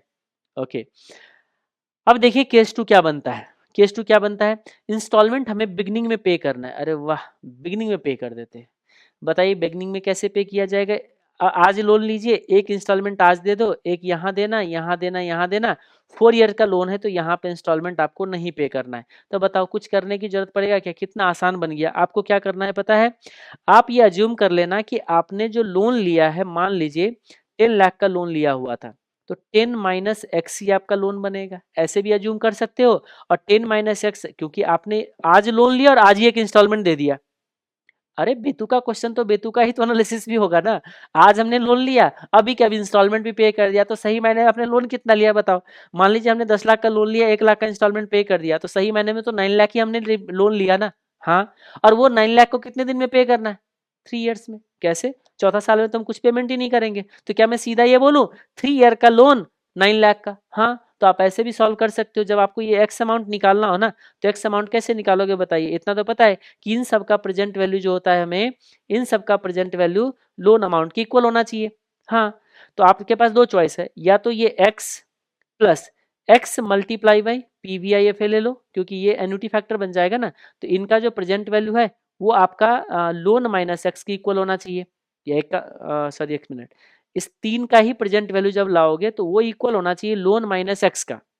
या चारों ले लीजिए प्रेजेंट वैल्यू लाने के लिए, तो फिर लोन की इक्वल होना चाहिए। ओके, यहाँ आपने कैलकुलेशन कराओगे, देखो loan divided by 1 plus PVIF borrowing rate 3। बोलोगे 1 कैसे हो गया, मैंने इन सब का प्रेजेंट वैल्यू निकाल रहे, ठीक है, तो वो लोन की इक्वल करोगे ना आप। तो इन सब का प्रेजेंट वैल्यू कैसे करोगे, एक्स प्लस और फिर एक्स मल्टीप्लाई बाय पीवीआईएफ करोगे ना, वो 3 ईयर के लिए। तो एक्स कॉमन आ जाएगा, तो 1 प्लस पीवीआईएफ नहीं बन जाएगा। तो यही मैंने बोला है, 1 प्लस पीवीआईएफ कर लीजिए तो लोन बनेगा।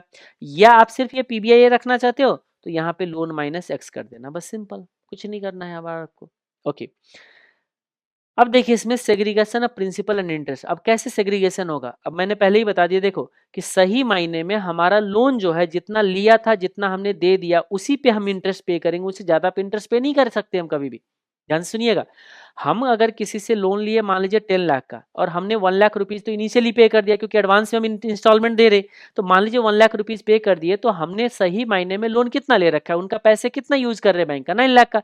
तो हम जो इंटरेस्ट पे करेंगे वो तो 9 लाख पे ही पे करेंगे ना, तो उसी का इंटरेस्ट बस आपको लेना है। और फिर वही काम, कितना हमने इंस्टॉलमेंट दिया माइनस कर दो, जो बच गया क्लोजिंग बैलेंस। फिर वो क्लोजिंग बैलेंस पे फिर अगले बार का इंटरेस्ट कैलकुलेशन करेंगे, फिर इंस्टॉलमेंट दे देंगे, तो जो बचेगा फिर क्लोजिंग बैलेंस। इस तरीके से सिलसिला जो होगा चलता रहेगा।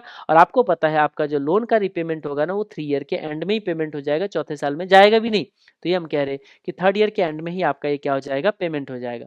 अब यहाँ पे जब टैक्स सेविंग लेना होगा, ध्यान से रखिएगा, लाइफ था 4 ईयर का, लेकिन आपका टैक्स सेविंग मिला इंटरेस्ट पे ओनली 3 ईयर का, अगर बिगनिंग ऑफ द पीरियड में होगा तो उस तरीके से आपको क्या करना है, टैक्स सेविंग ऑन इंटरेस्ट को कैलकुलेशन करना है। तीसरा केस आता है, तीसरा केस क्या बोलेगा पता है, अरे भाई प्रिंसिपल को इक्वली पे करेंगे और इंटरेस्ट जितना बनेगा उतना तो हम देंगे ही देंगे।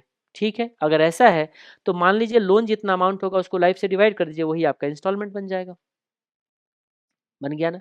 जैसे मान लीजिए 10 लाख का आपने लोन लिया, अब आपको कहता है कि ये 4 साल में आपको ये पेमेंट करना है और इक्वली पे करना है प्रिंसिपल, तो 4 ईयर में पे कर दो। आपको हर साल कितना पे करना पड़ेगा, 2.5 लाख पे करोगे।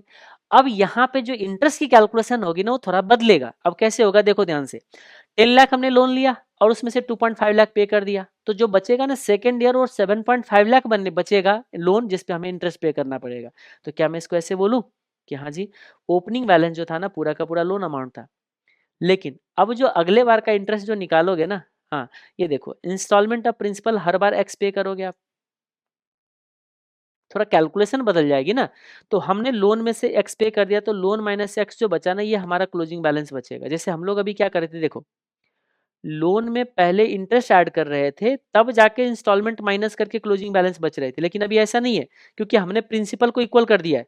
तो प्रिंसिपल को इक्वली पे करेंगे, तो ये हमने मान लिया कि देखो इसको, जैसे हमने एग्जांपल लेना 2.5 लाख, तो 10 माइनस 2.5 लाख, देखो 10 माइनस 2.5 लाख, तो कितना बच गया 7.5। अब इस 7.5 पे फिर से 2.5 माइनस कर देना, 5 बच जाएगा। 5 में से 2.5 माइनस कर देना, 2.5 बच जाएगा। फिर 2.5 में से 2.5 बचा देना, नील बन जाएगा। यही तो हमने बोलना चाहे कि क्लोजिंग बैलेंस निकालने के लिए सीधा इंस्टॉलमेंट को माइनस कर देना, और अब जो बचेगा ना इंटरेस्ट अलग से निकालना।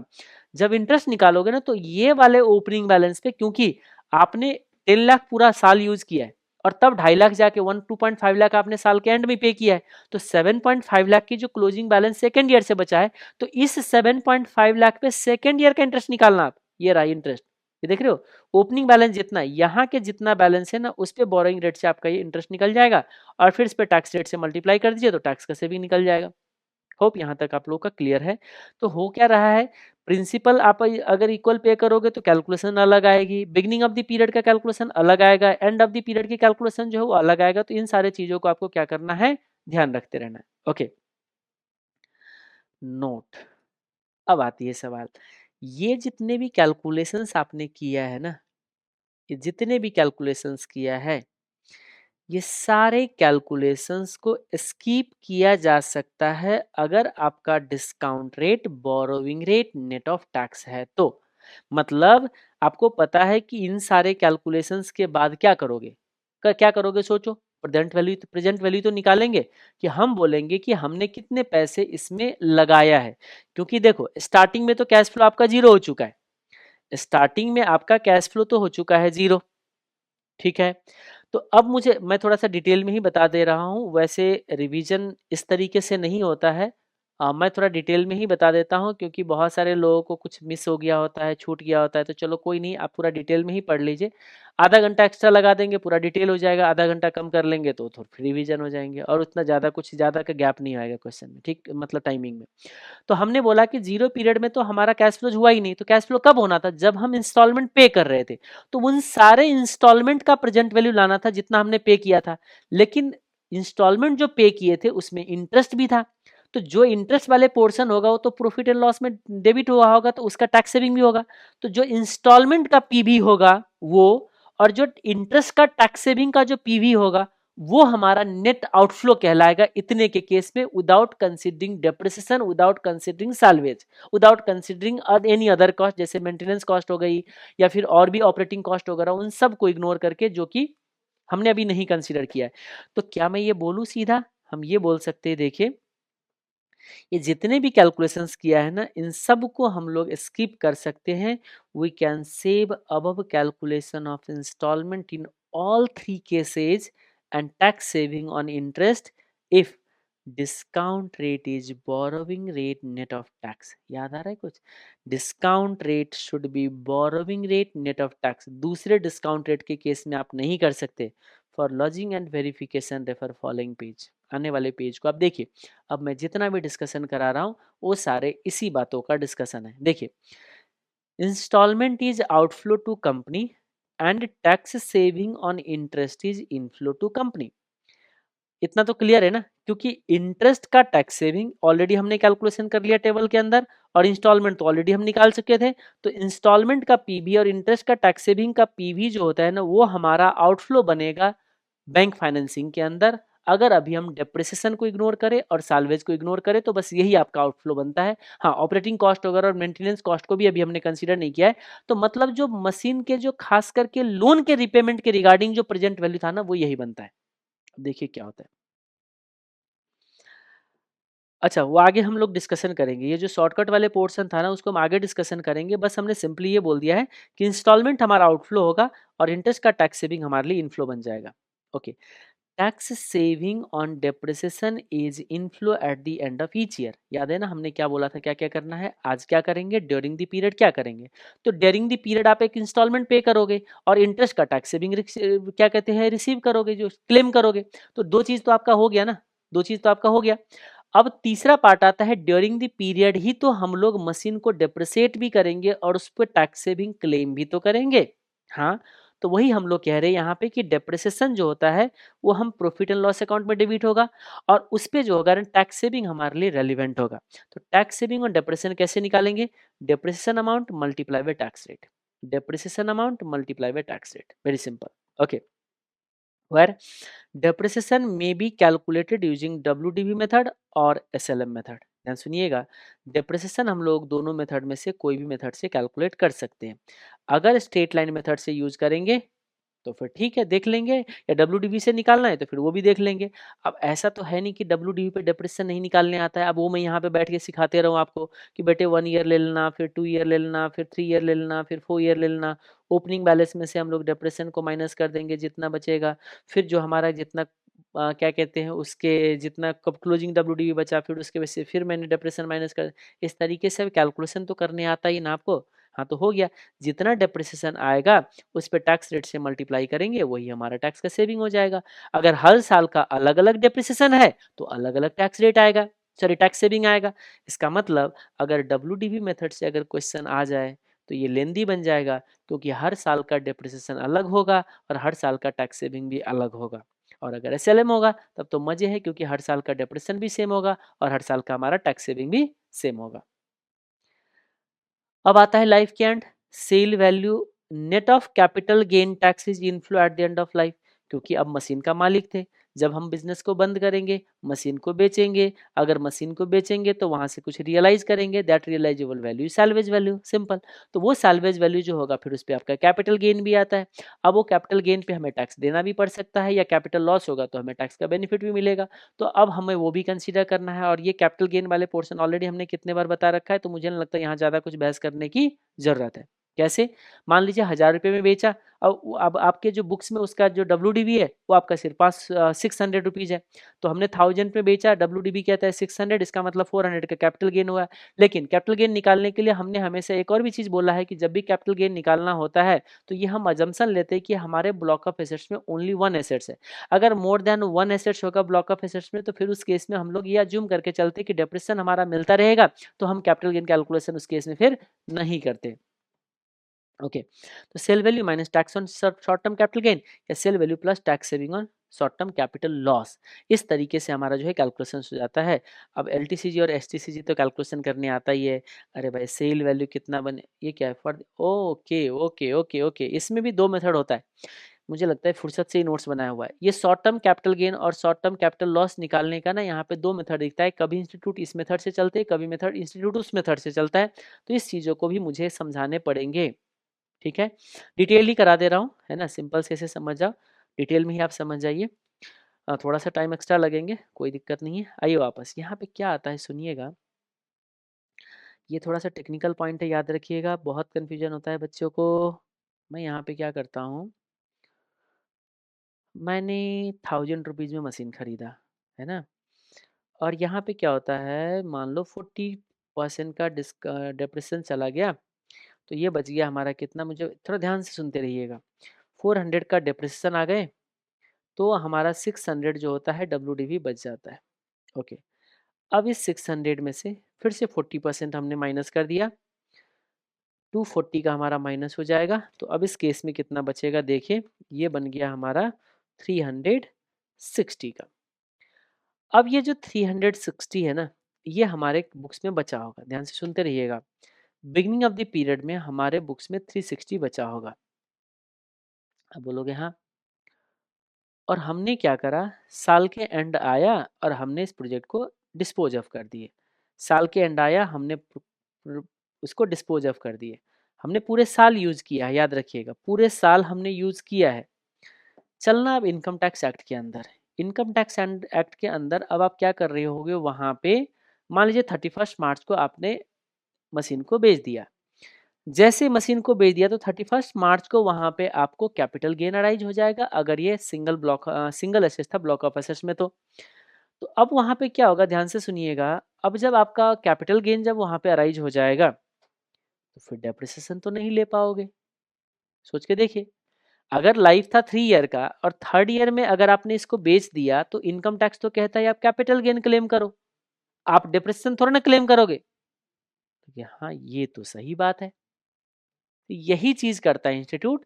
कभी कभी जब कैपिटल गेन निकालने जाता है ना, कैपिटल गेन जब निकालेगा वो, तो वो क्या करेगा पता है, वो इसी वाले डब्ल्यू को माइनस करके वो अपना कैपिटल गेन निकाल लेता है।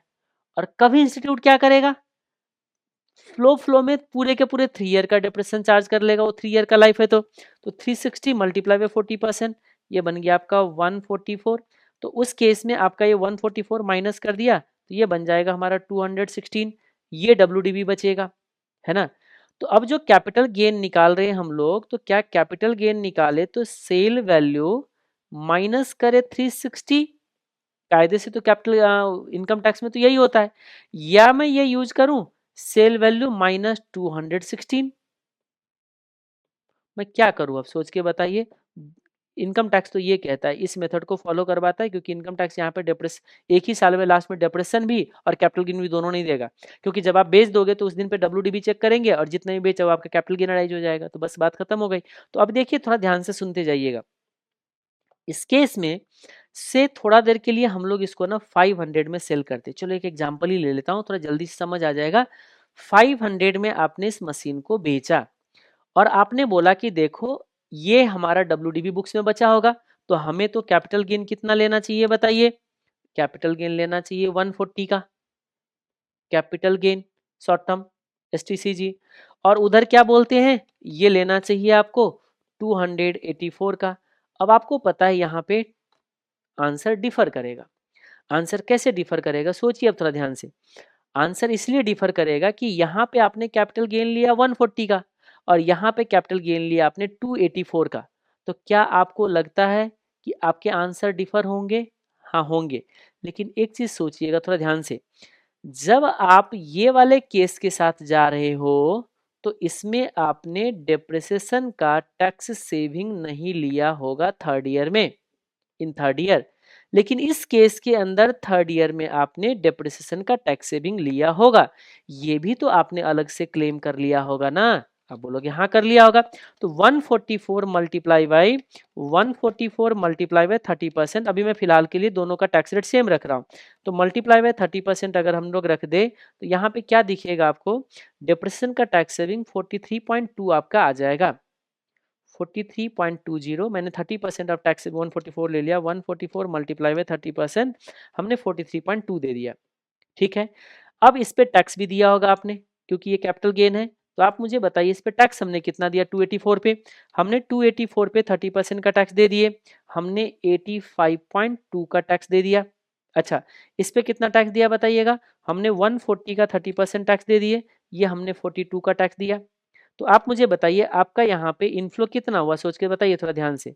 सही मायने में नेट इम्पैक्ट जो होगा, नेट पोजीशन क्या बना, देखो आपने 500 में सेल किया था, जिसमें से आपने 42 रुपीज का टैक्स दे दिया, ये वाले, ठीक है, 42 रुपीज का टैक्स दे दिए। तो 500 में बेचा, 42 का टैक्स दे दिया, और यहाँ पे कोई डेप्रेशन का टैक्स सेविंग तो हुआ नहीं।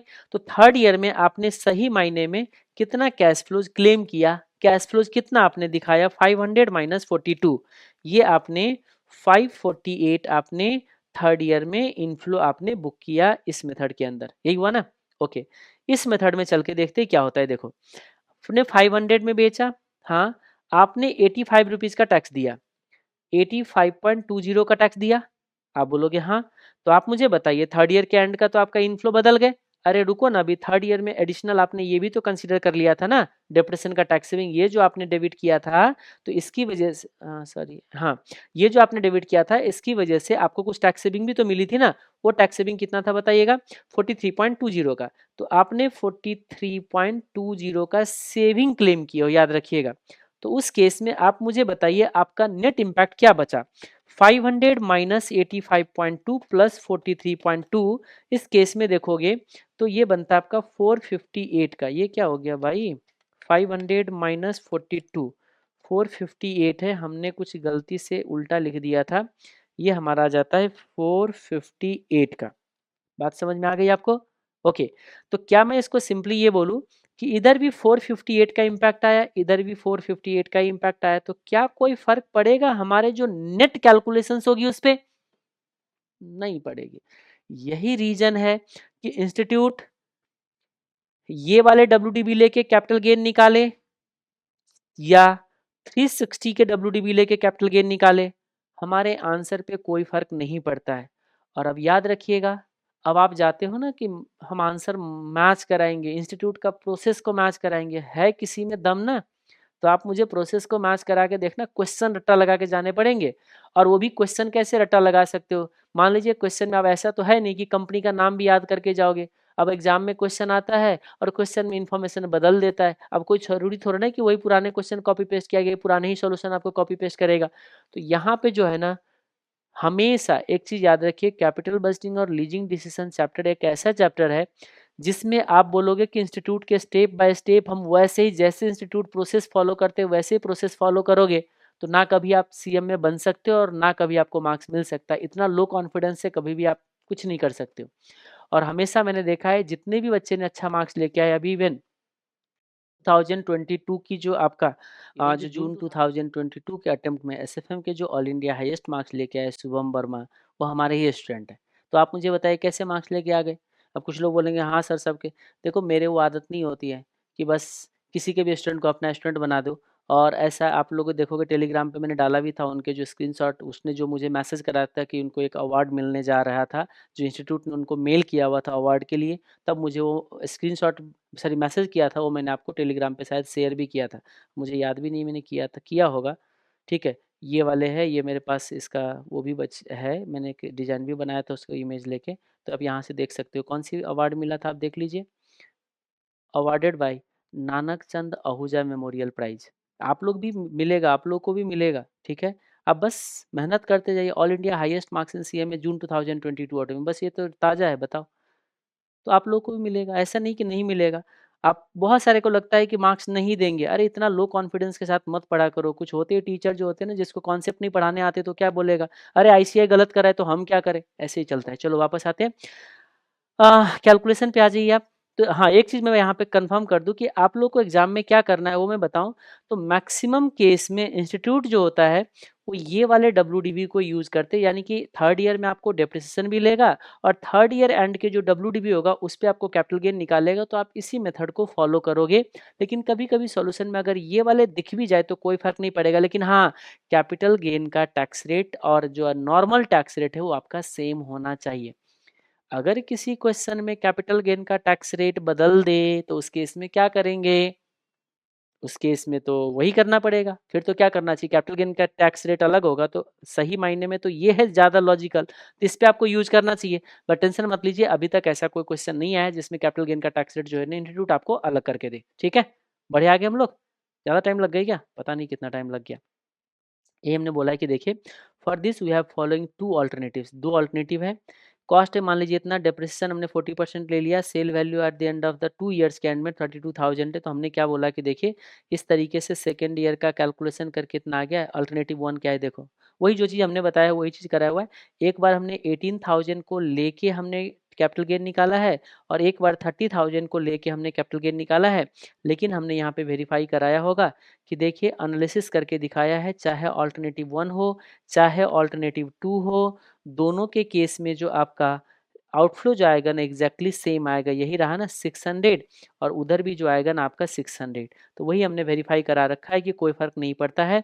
तो हमने बोला है कि कैपिटल गेन का टैक्स रेट और नॉर्मल टैक्स रेट अगर डिफरेंट हो देन आपको आंसर डिफर करेगा, और उस केस में in above two alternatives still prefer second alternative which was used in capital budgeting chapter also, still prefer second alternative, उसके बावजूद भी आप सेकेंड ऑल्टरनेटिव को ही प्रीफर करना मैंने बोला है आपको, मतलब ये वाले ही आप लीजिएगा, क्योंकि जिस चीज़ों को फॉलो करते आ रहे हो वही वाले करिए, कोई दिक्कत नहीं। एक दो क्वेश्चन में इंस्टीट्यूट यहाँ से लेके चले भी जाएगा तो कोई दिक्कत नहीं है, आपको ये वाले फॉलो कर लीजिए क्योंकि इंस्टीट्यूट यही करता है, बस सिंपल एक चीज़। अब आते हैं हम लोग calculate PV of outflow under bank financing. ठीक है, बैंक फाइनेंसिंग के अंदर में क्या करना है, प्रेजेंट वैल्यू निकालना है ना, तो निकालिए मेथड 1। पीवी ऑफ आउटफ्लो कैसे आएगा, देखो पीवी ऑफ इंस्टॉलमेंट अलग अलग करके कर दिया हमने, सबको अलग अलग कर दिया। पीवी ऑफ इंस्टॉलमेंट ले लेते, जो इंस्टॉलमेंट पे किया था वो हमारा आउटफ्लो था, उसका प्रेजेंट वैल्यू, और इंस्टॉलमेंट के अंदर जो इंटरेस्ट था उसका टैक्स सेविंग इनफ्लो था, तो माइनस कर देना टैक्स सेविंग ऑन इंटरेस्ट का, वो भी पीवी लेना, याद रखना सबका पीवी हम ले रहे, सबका पीवी ले रहे। और क्या था बताइए, टैक्स सेविंग ऑन डेप्रेशन, उसका भी पीवी ले लिया, लेकिन वो इनफ्लो था इसीलिए माइनस कर दिया। और साल्वेज जो है वो भी हमारा इनफ्लो है तो उसको भी माइनस कर दिया। मतलब जितना हमने इंस्टॉलमेंट पे किया उसमें से इंटरेस्ट का टैक्स सेविंग, डेप्रेशन का टैक्स सेविंग, साल्वेज, ये तीनों माइनस कर दीजिए, सब प्रेजेंट वैल्यू में होना चाहिए, तो ये आपका पीवी ऑफ आउटफ्लो बन गया। मेथड 1 काम खत्म हो जाता है। मेथड 2 क्या बनता है, देखिए ये है मेथड 2। मेथड 2 में आपको क्या बोलोगे, बीच में कुछ छोड़ दिया, आते हो वापस। मेथड 2 पे हम लोग क्या करेंगे, देखो इंस्टॉलमेंट जितना पे किया था सारे आप अलग अलग अलग अलग निकाल दीजिए। प्रेजेंट उसमें देखो हमने पहला मेथड में क्या किया था, सारे प्रेजेंट वैल्यू निकाल के, इंडिविजुअली प्रेजेंट वैल्यू निकाल के और तब हम लोग आउटफ्लो निकाल रहे थे। अभी हम क्या कर रहे हैं, प्रेजेंट वैल्यू सबका इंडिविजुअली नहीं निकाल रहे, हम लोग क्या कर रहे हैं, देखो इसमें प्रेजेंट वैल्यू भी नहीं निकाला है, इंस्टॉलमेंट अमाउंट ले लिया हर साल का, फिर टैक्स सेविंग ऑन इंटरेस्ट वो माइनस करना पड़ेगा, तो हमने माइनस कर दिया सब हर एक ईयर का। फिर अब टैक्स सेविंग ऑन डेप्रेशन लेना है तो वो भी हमने माइनस कर दिया हर एक ईयर का, और जो साल्वेज था वो भी माइनस कर दिया लास्ट के एंड में। और ये जो आपका कैश फ्लोज बनेगा, इस कैश फ्लो को प्रेजेंट में लाना है आपको, बस सिंपल। अब कैसे लाएंगे, यहाँ पे पीवी फैक्टर ले लेंगे, किस रेट से लेंगे, बोरोइंग रेट इंटू टैक्स से लेंगे, और इसका सबका पीवी फैक्टर लेके हम लोग प्रेजेंट वैल्यू निकाल देंगे, यही क्या बन जाएगा हमारा PV of outflow, simple. Note, if we use cost of capital as discount rate, then we can't save time using method 1. अब बोलोगे मेथड 1 में क्या टाइम सेव हो गया है, अभी हमने कुछ चीज़ हटाया है ना, अब याद करो, थोड़ा सा वापस जाइए। भूल गए शायद, हम लोग क्या कर रहे थे, बैंक फाइनेंसिंग को एनालाइज कर रहे थे कि हमने जो बैंक से लोन लिया था, बैंक से लोन लेके जो हम मशीन खरीद रहे थे, बैंक से लोन लेके जो हम मशीन खरीद रहे थे, तो हमने इंस्टॉलमेंट पे किया था, उसमें इंटरेस्ट पे टैक्स सेविंग बचाया था, डेप्रेशन का टैक्स सेविंग लिया था, साल्वेज लिया था, इतना पोर्शन था ना। हमने आपको क्या बोला कि आप ना इंस्टॉलमेंट निकालो ना आप टैक्स सेविंग ऑन इंटरेस्ट निकालो, क्योंकि होता क्या है, ध्यान से सुनिएगा, सुनिएगा ध्यान से। इंस्टॉलमेंट कैसे निकाला था आपने, इंस्टॉलमेंट कैसे निकाला था आपने, आज के लोन अमाउंट को फ्यूचर में भेजा था इंटरेस्ट ऐड करके, ध्यान सुनिएगा, कंपाउंडिंग करके आपने लोन के अमाउंट को फ्यूचर में डाला पहले, और फिर उसी फ्यूचर अमाउंट को आपने लोन अमाउंट को पहले फ्यूचर में आप ले गए इंटरेस्ट को डाल के, यानी कि कंपाउंडिंग करके, और फिर बाद में क्या कर रहे हो, उसी इंस्टॉलमेंट अमाउंट को फिर प्रेजेंट में निकाल रहे हो। एक चीज बताओ, और जिस रेट से आप कंपाउंडिंग किए थे, यानी कि जिस रेट से इंटरेस्ट डाल के फ्यूचर में लेके गए थे लोन के इंस्टॉलमेंट निकालने के लिए, उसी रेट से आप डिस्काउंट भी कर रहे हो। तो मैं कहता हूं, ध्यान से सुनिएगा, 1000 रुपए के लोन पे मैंने 20% का इंटरेस्ट दे दिया, तो मेरा 200 का इंटरेस्ट बन गया, और 1000 रुपए का हमारा प्रिंसिपल 1200 रुपीज बन गया। ठीक है, अब मैंने इसमें से कुछ टैक्स पे कर दिया, तो ठीक है टैक्स पे कर दो, कितना टैक्स पे किया बताइए, 30% का, मान लीजिए 3 दूना से 60 रुपए का मैंने टैक्स पे कर दिया, तो बचा कितना बताइए, 1140 रुपए का। और मेरा लोन रेट कितना था बताइएगा, 20% का। और अब हमने क्या बोला, ध्यान से देखिएगा, installment minus tax saving on interest का जो प्रेजेंट वैल्यू होगा, यही है ना। ओके, अब आप मुझे बताइए इसका अगर मैं प्रेजेंट वैल्यू निकालूं एट द रेट ऑफ 14%, तो क्या ये 1000 रुपये ही नहीं आएगा? आप बोलोगे हाँ सर 1000 रुपये ही तो आएगा, क्योंकि आपने उसी से इंटरेस्ट ऐड किया और फिर उसी रेट से पीछे लेके आ रहे हो। बट कुछ लोग बोलेंगे सर आपने तो 20% इंटरेस्ट ऐड किया, 14% से नीचे, 3 दूना 6 6% चला गया ना, हाँ आप 14% से माइनस लेके आ रहे हो। आप ध्यान से सुनिएगा, हम 20 पे लेके गए और 14 पे ला रहे, तो ये भी तो पोस्ट टैक्स था ना, ये भी तो नेट ऑफ टैक्स था ना। आप बोलोगे हाँ ये बात तो है। तो आप मुझे बताइए ये जो हमारा नेट ऑफ टैक्स है, तो हमने यही तो बोला था स्टार्टिंग में कि अगर कैश फ्लो अगर नेट ऑफ टैक्स हो तो डिस्काउंट रेट भी हमारा नेट ऑफ टैक्स होना चाहिए, और प्रेजेंट वैल्यू तो 1000 ही आएगा। तो भाई तो क्यों हम इंस्टॉलमेंट निकाले और क्यों हम टैक्स सेविंग ऑन इंटरेस्ट निकाले, सीधा हम प्रेजेंट वैल्यू लोन अमाउंट ना ले ले। आप बोलोगे हाँ ये बात तो बिल्कुल सही है। तो यही मैंने यहाँ पे लिखने की कोशिश किया है, ध्यान से देखिए कि देखो ये जो मेथड 1 के अंदर आप इंस्टॉलमेंट का प्रेजेंट वैल्यू और टैक्स सेविंग ऑन इंटरेस्ट का प्रेजेंट वैल्यू निकाल जो रहे थे ना, उसमें जो इतना सारे आप सेग्रीगेशन कर रहे थे कि कितना क्लोजिंग बैलेंस इसमें इतना इंटरेस्ट माइनस कर दिया इंस्टॉलमेंट, वो जो सेग्रीगेशन वाले पोर्शन है ना पूरे के पूरे आप टाइम बचा सकते हो। ये वाले की बात कर रहा हूं मैं, ये सारे के सारे आप टाइम सेव कर सकते हो। कोई कैलकुलेशन चाहे कोई भी हो, याद रखिएगा 3 मेथड था ना, प्रिंसिपल को इक्वली पे करना है। आप इस केस में भी शॉर्टकट यूज कर सकते हो, इस केस में भी शॉर्टकट यूज कर सकते हो, यानी कि एडवांस वाले में भी, और एट द एंड ऑफ वाले में भी आपको क्या करना है, शॉर्टकट यूज कर सकते हो। यानी कि हम सिंपली ये कह सकते हैं कि तीनों मेथड के अंदर ये कोई कैलकुलेशन नहीं करना है, इंस्टॉलमेंट का present value net of tax saving on interest का प्रेजेंट वैल्यू, इन दोनों पोर्शन का प्रेजेंट वैल्यू जो होता है वो आपका, इन दोनों का जो प्रेजेंट वैल्यू होगा वो दोनों आपका लोन अमाउंट के इक्वल होगा। यही मैंने यहाँ पे लिखा है, एक बार थोड़ा ध्यान से आप लोग इस पे रीड कर लीजिए। होप रीड कर लिया। तो देखो यूनिक इन एनएस सॉल्यूशन मतलब क्या हो गया, ये सिर्फ मैं बताता हूँ, ठीक है। अब रहा सवाल, क्या इंस्टीट्यूट बिल्कुल ही इस मेथड को यूज नहीं करता है? किया हुआ है, एक या दो क्वेश्चन के अंदर यूज किया हुआ है। जितने भी क्वेश्चन उसमें से एक या दो क्वेश्चन में आपको मिलेंगे, बाकी क्वेश्चन में नहीं मिलेंगे। ऐसा नहीं कि इंस्टीट्यूट ने कहीं पे भी ये मेथड यूज नहीं करा हुआ है, ठीक है। If we use borrowing rate net of tax as discount rate, then PV of installment minus PV of tax saving interest loan amount verification see below, मैंने वेरीफाई करके भी दिखाया है, देखो एक एक करके मैंने वेरीफाई कराया है। तो इसका मतलब हमारा प्रेजेंट वैल्यू ऑफ आउटफ्लो क्या बन जाएगा, सीधा loan amount minus tax saving on depreciation और पीवी ऑफ सैल्वेज, ये करके आप डायरेक्टली कैलकुलेट कर सकते हो। ये हमारा सॉल्यूशन रहेगा और इसके बेसिस पे हमारा टाइम अच्छा खासा सेव हो जाता है। हमने क्या क्या सेव किया बताइएगा, हमने ना इंस्टॉलमेंट निकाला, ना हमने इंटरेस्ट को सेग्रीगेट किया, ना हमने इंटरेस्ट का टैक्स सेविंग निकाला, डायरेक्टली लोन अमाउंट ले लेंगे। लेकिन कंडीशन क्या है, याद रखिएगा कंडीशन नहीं भूलना है, discount rate should be borrowing rate net of tax, net of tax, क्योंकि जो हमारा कैश फ्लो होता है वो ऑलरेडी हम लोग नेट ऑफ टैक्स कर चुके होते हैं। तो नेट ऑफ टैक्स जो कैश फ्लो जो है तो उसको discount rate net of tax से करना होगा। लेकिन जब इंस्टॉलमेंट निकाल रहे होते उस टाइम हम लोग बोरोइंग रेट लेते हैं, क्योंकि इंस्टॉलमेंट नेट ऑफ टैक्स नहीं होता, वो प्री टैक्स वाला इंस्टॉलमेंट हम पे करते हैं किसी को। तो ना हमें इंस्टॉलमेंट निकालना है, ना हमें इंटरेस्ट का टैक्स सेविंग निकालना है, ना हमें प्रेजेंट वैल्यू निकालना है, क्योंकि वो लोन अमाउंट के इक्वल होगा। और आप कोई भी क्वेश्चन में जाके मैच करा लेना, बट हाँ डिस्काउंट रेट होना चाहिए borrowing rate net of tax. वहाँ पे किसी भी इंस्टीट्यूट के सॉल्यूशन से आप मैच करा लेना, हमारा सॉल्यूशन और इंस्टीट्यूट का सॉल्यूशन जो होगा आपको मैच होते हुए दिखेगा। अब वेरिफिकेशन आप लोग यहाँ से रीड करना चाहो कर सकते हो। As our solution is unique, हमने कुछ अपने आप को सेव करने के लिए कुछ नोट भी लिखा है। देखिए ये सॉल्यूशन हमारा यूनिक है, different from institute and crowd, भीड़ से भी अलग है, इंस्टीट्यूट से भी अलग है। Examiner may think our solution is wrong, क्योंकि भर भर के दिमाग में डाला हुआ है ना सबने कि भाई इंस्टीट्यूट के ही मेथड को फॉलो करो। तो हो सकता है कुछ एग्जामिनर जो होगा ना वो उसका दिमाग बंद होगा, ठीक है। तो वो उस तरीके के जो दिमाग बंद वाले एग्जामिनर जो होंगे ना, वो आपको अज्यूम कर सकता है कि हमारा सॉल्यूशन गलत है।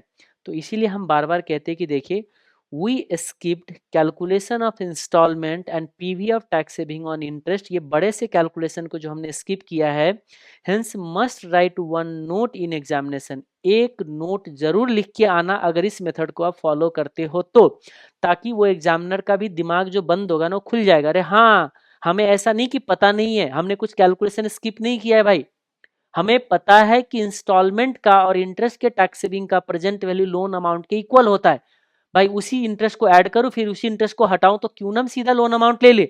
तो हम क्या लिखेंगे यहाँ पे नोट लिख के आएंगे, as we know PV of installment minus PV of tax saving on interest is equal to loan amount, we skipped installment calculation and tax saving on interest calculation because answers will not change, हमारा answer तो वही रहेगा। तो सामने वाले पढ़ के समझ जाएगा, अरे भाई लोन अमाउंट हमने लिया है क्यों, क्योंकि उसका प्रेजेंट वैल्यू जो होगा ना वो वही बनेगा। लेकिन ये काम आप नहीं कर पाओगे, ये रहा वेरिफिकेशन, यहाँ से बताया मैंने, verification of PV of installment minus PV of taxable interest, वो तो मैंने अभी आपको करा ही दिया था, आप फिर भी देख लीजिए। ये मैंने 2 साल का लोन ले लिया है, मैंने इंस्टॉलमेंट निकाल दिया, फिर इंस्टॉलमेंट को पे करने के लिए फिर इसको मैंने इंटरेस्ट को सेग्रीगेट भी कर दिया, फिर टैक्स सेविंग भी ले लिया, फिर मैंने यहाँ से देखिए डिस्काउंट रेट ले लिया, borrowing rate net of tax saving, अब हमने पीवी ऑफ इंस्टॉलमेंट निकाला और इतना आ गए, PV of tax saving on interest निकाला, जो हमने यहाँ पे इंटरेस्ट का टैक्स सेविंग लिया था ना, ये वाले टैक्स सेविंग ऑन इंटरेस्ट, इसका प्रेजेंट वैल्यू निकाला 1800 और इसका ये आ गए हमारा इतना। तो ये देखो इसमें से ये रहा इंस्टॉलमेंट का प्रेजेंट वैल्यू और ये है हमारा टैक्स सेविंग का प्रेजेंट वैल्यू, ये दोनों को नेट करने के बाद हमारा जो प्रेजेंट वैल्यू आता है वो आता है देखो 50,060 rupees, 16 rupees equal to loan amount. हो गए ना match? then why we waste our time in this calculation, directly use 50,000 as a outflow। मैंने बोला है कि इतना लंबा सा ये सारे कैलकुलेशंस क्यों करूं जब मेरा प्रेजेंट वैल्यू ही निकालना है, जब मुझे पता है प्रेजेंट वैल्यू 50,000 होगा तो वही होना चाहिए। फिर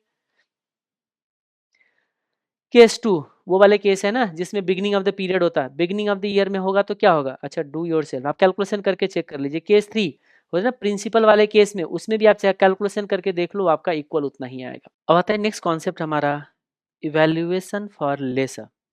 लेसर की इवैल्यूएशन यानी कि लीजिंग कंपनी को क्या करना चाहिए। एक चीज हमेशा ध्यान रखिएगा, लीजिंग कंपनी के लिए ये कॉन्सेप्ट बन जाता है नॉर्मल कैपिटल बजटिंग का क्वेश्चन, क्योंकि यहाँ पे कोई बैंक फाइनेंसिंग और लीज फाइनेंसिंग की कॉन्सेप्ट नहीं आता है। लीजिंग कंपनी मशीन खरीदता है और वो फिर लीज पे देता है, तो जो रेंट रिसीव करते हैं वो इनके लिए रेवेन्यू हो जाते हैं। तो वो जो रेंट रिसीव किया और जितना उसने आउटफ्लो किया था, यानी कि जो रेवेन्यू आई इनफ्लो माइनस आउटफ्लो, इनका डिसीजन एनपीवी पे आता है।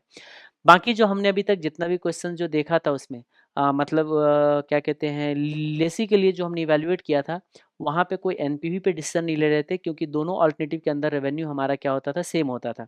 तो ये जो क्वेश्चन होता है बिल्कुल सिंपल, किस तरीके से कैलकुलेट करेंगे देखिए, it is simple capital budgeting where decision is to be taken on the basis of NPV, खत्म। अब यहाँ पे क्या करना है, रेंट, रेंट में आपका कोई ऑपरेटिंग कॉस्ट वगैरह जीरो ईयर पे क्या होगा, देखो जितना मैं मशीन खरीदा वो उसका क्या बन जाएगा, आउटफ्लो।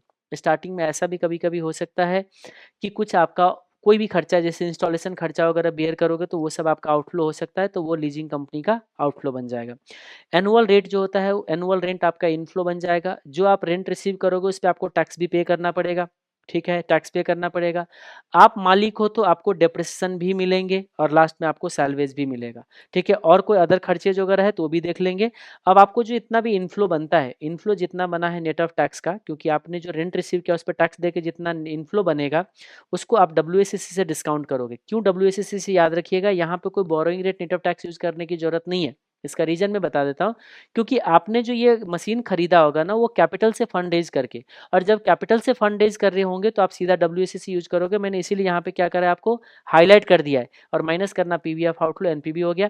एनपीवी अगर पॉजिटिव है तो उस केस में आपको मशीन लीज पे देना चाहिए, एनपीवी अगर निगेटिव है तो मशीन को लीज पे नहीं देना चाहिए, एनपीवी अगर जीरो है तब भी मशीन को लीज पे दे देना चाहिए, क्योंकि जीरो इन जो एनपीवी होता है वो भी ये बताता है कि जितना हम चाहते हैं उतना तो हमें मिल रहा है। Annual cash inflow can also be calculated as follows, देखो कैसे, रेंट हो गए, कोई ऑपरेटिंग एक्सपेंसेस वगैरह तो माइनस कर देंगे, ठीक है, बियर्ड बाय लेसर, जितना लेसर ने बियर किया वो वाले, उसको बोल देंगे ईबीडीटी, इसमें से डिप्रेशन माइनस कर देंगे। हम लोग क्या करेंगे, इसमें हम लोग टैक्स माइनस कर देंगे, डिप्रेशन ऐड कर देंगे, ये हमारा कैश इनफ्लो आ जाएगा। या दूसरा भी काम कर सकते हैं, जैसे हमने पहले किया था टैक्स सेविंग को ऐड करके, सीधा ईबीडीटी में से टैक्स दे दो और टैक्स सेविंग ऐड कर दीजिए, हमारा कैश इनफ्लो आ जाएगा। ठीक है, तो ये हमारा लेसर्स के पॉइंट ऑफ व्यू से इवैल्यूएशन होता है। और एक लास्ट में कॉन्सेप्ट बचता है हमारा, वो कॉन्सेप्ट है ब्रेक इवन लीज रेंटल। एक हमारा लास्ट जो होता है ब्रेक इवन लीज रेंटल। तो अब देखिए, जो ब्रेक इवन लीज रेंटल जो है ना, ये दोनों के लिए होगा। ब्रेक इवन मतलब जहां पे नो प्रॉफिट नो लॉस। अब सोचिए, लेसी के लिए कहाँ ब्रेक इवन होगा, लेसर के लिए कहाँ पे ब्रेक इवन होगा। अब लेसी क्या था बताइएगा, वो क्या करते थे, दो ऑल्टरनेटिव में से एक को ऑप्ट करता था कि मैं बैंक से लोन लेके मशीन खरीदूं या मैं फिर लीज पे लूं। जब दोनों ऑल्टरनेटिव उसके लिए इक्वल हो जाएगा तो ब्रेक इवन हो जाएगा, ऐसे समझो आप। अब आप लेसर के लिए सोच लो, जो लीज पे दे रहा था, जहां पे एनपीवी जीरो हो जाए, हम बोलेंगे ब्रेक इवन पे हो भाई आप, ब्रेक इवन पे हो, एनपीवी जीरो हो गया। क्योंकि लेसर एनपीवी से इवेल्युएट करता है, लेसी जो होता है यानी कि लीजिंग कंपनी जो होता है, वो एनपीवी से इवेल्युएट करते हैं। तो जहां पे एनपीवी जीरो, वो आपका ब्रेक इवन बन जाएगा। तो लीजिंग कंपनी क्या कहता है, मैं कितना रेंट चार्ज करूं, कितना मैं रेंट चार्ज करूं ताकि मेरा एनपीवी जो होगा वो जीरो हो जाएगा। और इधर जो लेसी है वो क्या कहता है कि मैं कितना रेंट पे करूं ताकि मेरा दोनों ऑल्टरनेटिव का आउटफ्लो जो होगा ना मेरा इक्वल होगा। बस इतना ही डिफरेंस है। दोनों तरफ आपको एक्स अज्यूम करना है, क्वेश्चन को सॉल्व करना है। क्योंकि लीज रेंट दिया नहीं रहेगा, लीज रेंट हमें निकालना पड़ेगा, तो लीज रेंट को हम एक्स अज्यूम करेंगे, क्वेश्चन को सॉल्व करेंगे, सिंपल। तो ये देखिए, इसमें lease rent at no profit no loss, ध्यान से देखिएगा, lease rent at no profit no loss situation is known as break even lease rental. अगर लेसी के लिए सोचना है तो जितना आपका लीज फाइनेंसिंग का आउटफ्लो होगा उतना ही बैंक फाइनेंसिंग का आउटफ्लो हो जाना चाहिए, तो बीपी पे आ जाएंगे। अगर हम लेसर के लिए सोचेंगे, लीजिंग कंपनी के लिए, तो जहां पे एनपीवी जीरो होगा। अब आपको करना क्या है, एक्स अज्यूम करना है लीज रेंट के लिए, लीज रेंट आपको एक्स अज्यूम करना है, और इक्वेशन जो बन जाएगा उस इक्वेशन को सॉल्व करना है। इक्वेशन को सॉल्व करके जो एक्स निकल के आएगा वही आपका लीज रेंट बन जाता है। ठीक है, इसी के साथ जो होता है आपका कॉन्सेप्ट पोर्शन जो है आपका लीजिंग डिसीजन का खत्म हो जाता है। अब जो रहते हैं वो क्वेश्चन पोर्शन में, तो अब इसमें इतने लेंदी क्वेश्चन होता है कि हम उसमें क्या बता सकते हैं। फिर भी एक बार अगर मैं गो थ्रू करूँ इसमें, तो देखिए क्वेश्चंस में क्या क्या चीज़ आपको यूनिक पॉइंट है, सिर्फ यूनिक पॉइंट को हम यहाँ बहस करेंगे, क्वेश्चन तो हम यहाँ पर डिस्कशन नहीं कर सकते हैं। तो इस क्वेश्चन के अंदर एक पॉइंट जो आपको ध्यान रखना है इस तरीके से अगर कभी पे रेंट लिखा गया हो तो ये समझ के चलने का, कभी कभी कुछ लोग यहाँ मिस्टेक कर लेते, 4,40,000 समझ आते, बिल्कुल नहीं। ये है आपका 444 पर 1,000, यानी कि 1,000 के लिए इतना रेंट है, तो 18 लाख के लिए कितना होगा, यूनिटी मेथड यूज करके कर लेना कि 1,000 पे के लिए हमारे पास 444 का रेंट है अगर, तो 18 लाख के लिए हमारा कितना होगा, तो 444 डिवाइडेड बाय 1,000 मल्टीप्लाई बाय 18, बस इस तरीके से। बाकी इसमें और भी कुछ नहीं है। हाँ, एक और भी चीज़ है इसमें, देखिए आपको टैक्स रेट दिया गया है, डिप्रेशन दिया गया है, डब्ल्यूडीवी से उसका मतलब नहीं है, मेरे को ये देखना है क्या कॉस्ट ऑफ कैपिटल दिया गया है, नहीं दिया गया कॉस्ट ऑफ कैपिटल, सिर्फ आपको बोरोइंग रेट दिया गया है, तो इसमें आप शॉर्टकट को यूज कर सकते हो। अगर आप मेरे सॉल्यूशन देखोगे इसमें, इसी पीडीएफ के अंदर आपको ये सॉल्यूशन भी मिल जाएगा। यहाँ पे देखिएगा, तो मैंने दोनों मेथड्स यहाँ पे सॉल्व करा के दिया होगा आपको। लीज फाइनेंसिंग के थ्रू अगर हम पहुँचते यहाँ पे, तो देखो एक तो रेंट हमने निकाल दिया, एक तो हमें निकालना पड़ेगा tax saving on rent, on net rent. अच्छा, ये तो रेंट वाले पोर्शन है, तो नेट रेंट निकाल दिया, नेट रेंट हमारा हर साल कितना आ गया, प्रेजेंट वैल्यू हमने निकाल दिया 125 आ गए। बैंक फाइनेंसिंग के केस में हम लोग रफ आइडिया दे रहे हैं, एक रफ आइडिया है कि देखो loan amount minus PV of depression और टैक्स सेविंग और सैलवेज, ये हमारा शॉर्टकट फॉर्मूला है। तो हम लोग क्या करेंगे, डिप्रेशन निकालेंगे, उसका प्रेजेंट वैल्यू ले लेंगे और सैलवेज का प्रेजेंट वैल्यू लेके और फिर हम लोग लोन अमाउंट में से माइनस कर देंगे, ये बन जाएगा मेथड 1। ठीक है, तो हमने टैक्स सेविंग ऑन डिप्रेशन निकाला, ओके, हम तो रिवाइज करा रहे हैं ना, इनफ्लो करा, और फिर उसके बाद इनफ्लो ऑन सैलवेज हो गई, हमने ये निकाल दिया, पीवी ऑफ आउटफ्लो ये रहा, इतना आगे। ये जो है ये हमारा मेथड हो गया, याद रखिएगा। और नोट मैंने बोला था लिखने के लिए, we execute calculation of annual instalment. देखो ना, मैंने इंस्टॉलमेंट निकाला है ना टैक्स सेविंग ऑन इंटरेस्ट निकाला है। क्यों नहीं निकाला है, क्योंकि installment minus PV of tax saving on interest is equal to loan amount, hence we use loan amount directly. ये लोन लिख के आना है, ये था हमारा यूनिक सॉल्यूशन। अब इंस्टीट्यूट के सॉल्यूशन पे जाओगे, सेकेंड ऑल्टरनेटिव आईसीआई का इंस्टीट्यूट का सॉल्यूशन अगर आप देखोगे तो क्या करना है, देखो पहले आपको इंस्टॉलमेंट निकालना है, मैं एक एक सॉल्यूशन को दिखा देता हूँ, बाकी तो आप लोग कर ही लोगे। इंस्टॉलमेंट निकाल लिया, फिर उसके बाद देखो हमने इंटरेस्ट को सेग्रीगेट किया टैक्स सेविंग निकालने के लिए, तो देखो टैक्स सेविंग और इंटरेस्ट हमारा पोर्शन आ गया, क्योंकि ये जो इंटरेस्ट आएगा ना इसको 35% ले लेंगे तो ये हमारा टैक्स सेविंग आ जाएगा। फिर डेप्रिसिएशन वाले पोर्शन तो वो तो हमने ऊपर निकाला था तो कैलकुलेटेड अबव, सैल्वेज वाले पोर्शन कैलकुलेटेड अबव। अब हमारा कैश फ्लो निकालने वाले काम होगा, तो क्या करेंगे, इंस्टॉलमेंट लेंगे, टैक्स सेविंग ऑन इंटरेस्ट लेंगे, टैक्स सेविंग ऑन डेप्रिसिएशन लेंगे, सैल्वेज लेंगे, ये हमारा नेट आउटफ्लो आ जाएगा, पीवी फैक्टर लेंगे, पीवी आ जाएगा। ये देखो 120.66 आया है और हमने जो निकाला था शॉर्टकट से 120.65, तो ठीक है 0.01 का डिफरेंस है। अगर आपको लगता है कि नहीं इस मेथड से मैं मार्क्स नहीं देगा तो ये रहा इंस्टीट्यूट का मेथड, आप इसके थ्रू जाइए, कोई आपको कुछ नहीं बोलने वाला है। ठीक है, कॉन्फिडेंस बना के रखिए, कोई ज़रूरत आपको कुछ इसमें ऐसा मुसीबतें नहीं आएंगे। क्वेश्चन नंबर 1 के भी ऐसा कुछ यूनिक पॉइंट तो नहीं है। हाँ, बस मैं आपको एक चीज़ रीड करा देता हूँ इस क्वेश्चन के अंदर। क्वेश्चन तो डिस्कशन करने लगेंगे तो बहुत टाइम लग जाएगा। देखो इसमें क्या है, एक तो देखो सबसे पहले जो रेवेन्यू दिया हुआ है ना, ये रेवेन्यू हमारे लिए हो जाता है इनफ्लो। मैं आपको सिर्फ मोटा-मोटा एक झलक बताता हूँ, क्योंकि क्वेश्चन तो रिवाइज नहीं कर पाएंगे, इतना टाइम नहीं है। फोरकास्टेड रेवेन्यू जो है, ये देखो ये जो है ये आपका रेवेन्यू है, ये आप इग्नोर कर देना है, क्योंकि दोनों ऑल्टरनेटिव के अंदर सेम आना है तो हमें कुछ करने की जरूरत नहीं है। क्वेश्चन में बोला गया है annual operating cost excluding depreciation lease rent, lease rent को भी हटा दो, डेप्रिसिएशन को भी हटा दो, तो एनुअल ऑपरेटिंग कॉस्ट आता है आपका 9 lakh with an additional 1 lakh for startup and training cost. Startup पे 1 लाख और ऑपरेटिंग करने का 9 लाख आता है। Okay, at the beginning of the first year, यानी कि startup cost beginning of the first year में आएगा और ये आपका हर साल आएगा। These cost operating cost are estimated इतना with an additional 1 lakh startup training cost at the beginning of each year. These cost are to be borne by the lessee. ध्यान से सुनिएगा, ये खर्चा आपको लेसी को करना पड़ेगा। सुनते रहिएगा, ये खर्चा कौन करेगा, लेसी करेगा। मतलब ये एडिशनल खर्चे भी आपको ही करना है और ये 9 लाख को भी आपको ही करना है। तो आप एक चीज बताओ, मैं जब लीज पे लूंगा तो भी ये खर्चा मैं ही करूंगा, और जब मैं लोन लेके खरीदूंगा तब भी तो मैं ये खर्चा मैं ही करूंगा ना, कि लोन पे तो कोई पड़ोसी मुझे खर्चा नहीं कर देगा। इसका मतलब दोनों में आपका सेम खर्चा हो गया। आप बोलोगे हाँ, तो जब अगर दोनों में सेम है, दोनों में अगर सेम है, ये 9 लाख और ये 1 लाख, ठीक है, तो आप इसको इग्नोर कर सकते हो। तो हम अपने कैलकुलेशन में इसको पूरा का पूरा इग्नोर कर देते हैं। ओके, अब आगे क्या कहते हैं, these are to be borne by the lessee. ठीक है, your company will borrow 16% interest finance to the acquisition of the repayment are to be made according to the following schedule. इसमें देखो इंस्टॉलमेंट उसने दे दिया है। अब अगर हम अपना शॉर्टकट यूज करेंगे तो हम तो इंस्टॉलमेंट निकालते ही नहीं, ना हम इंटरेस्ट को सेग्रीगेट करते हैं। अब यहाँ सवाल रहा कि क्या हम इसको फिर यूज करें।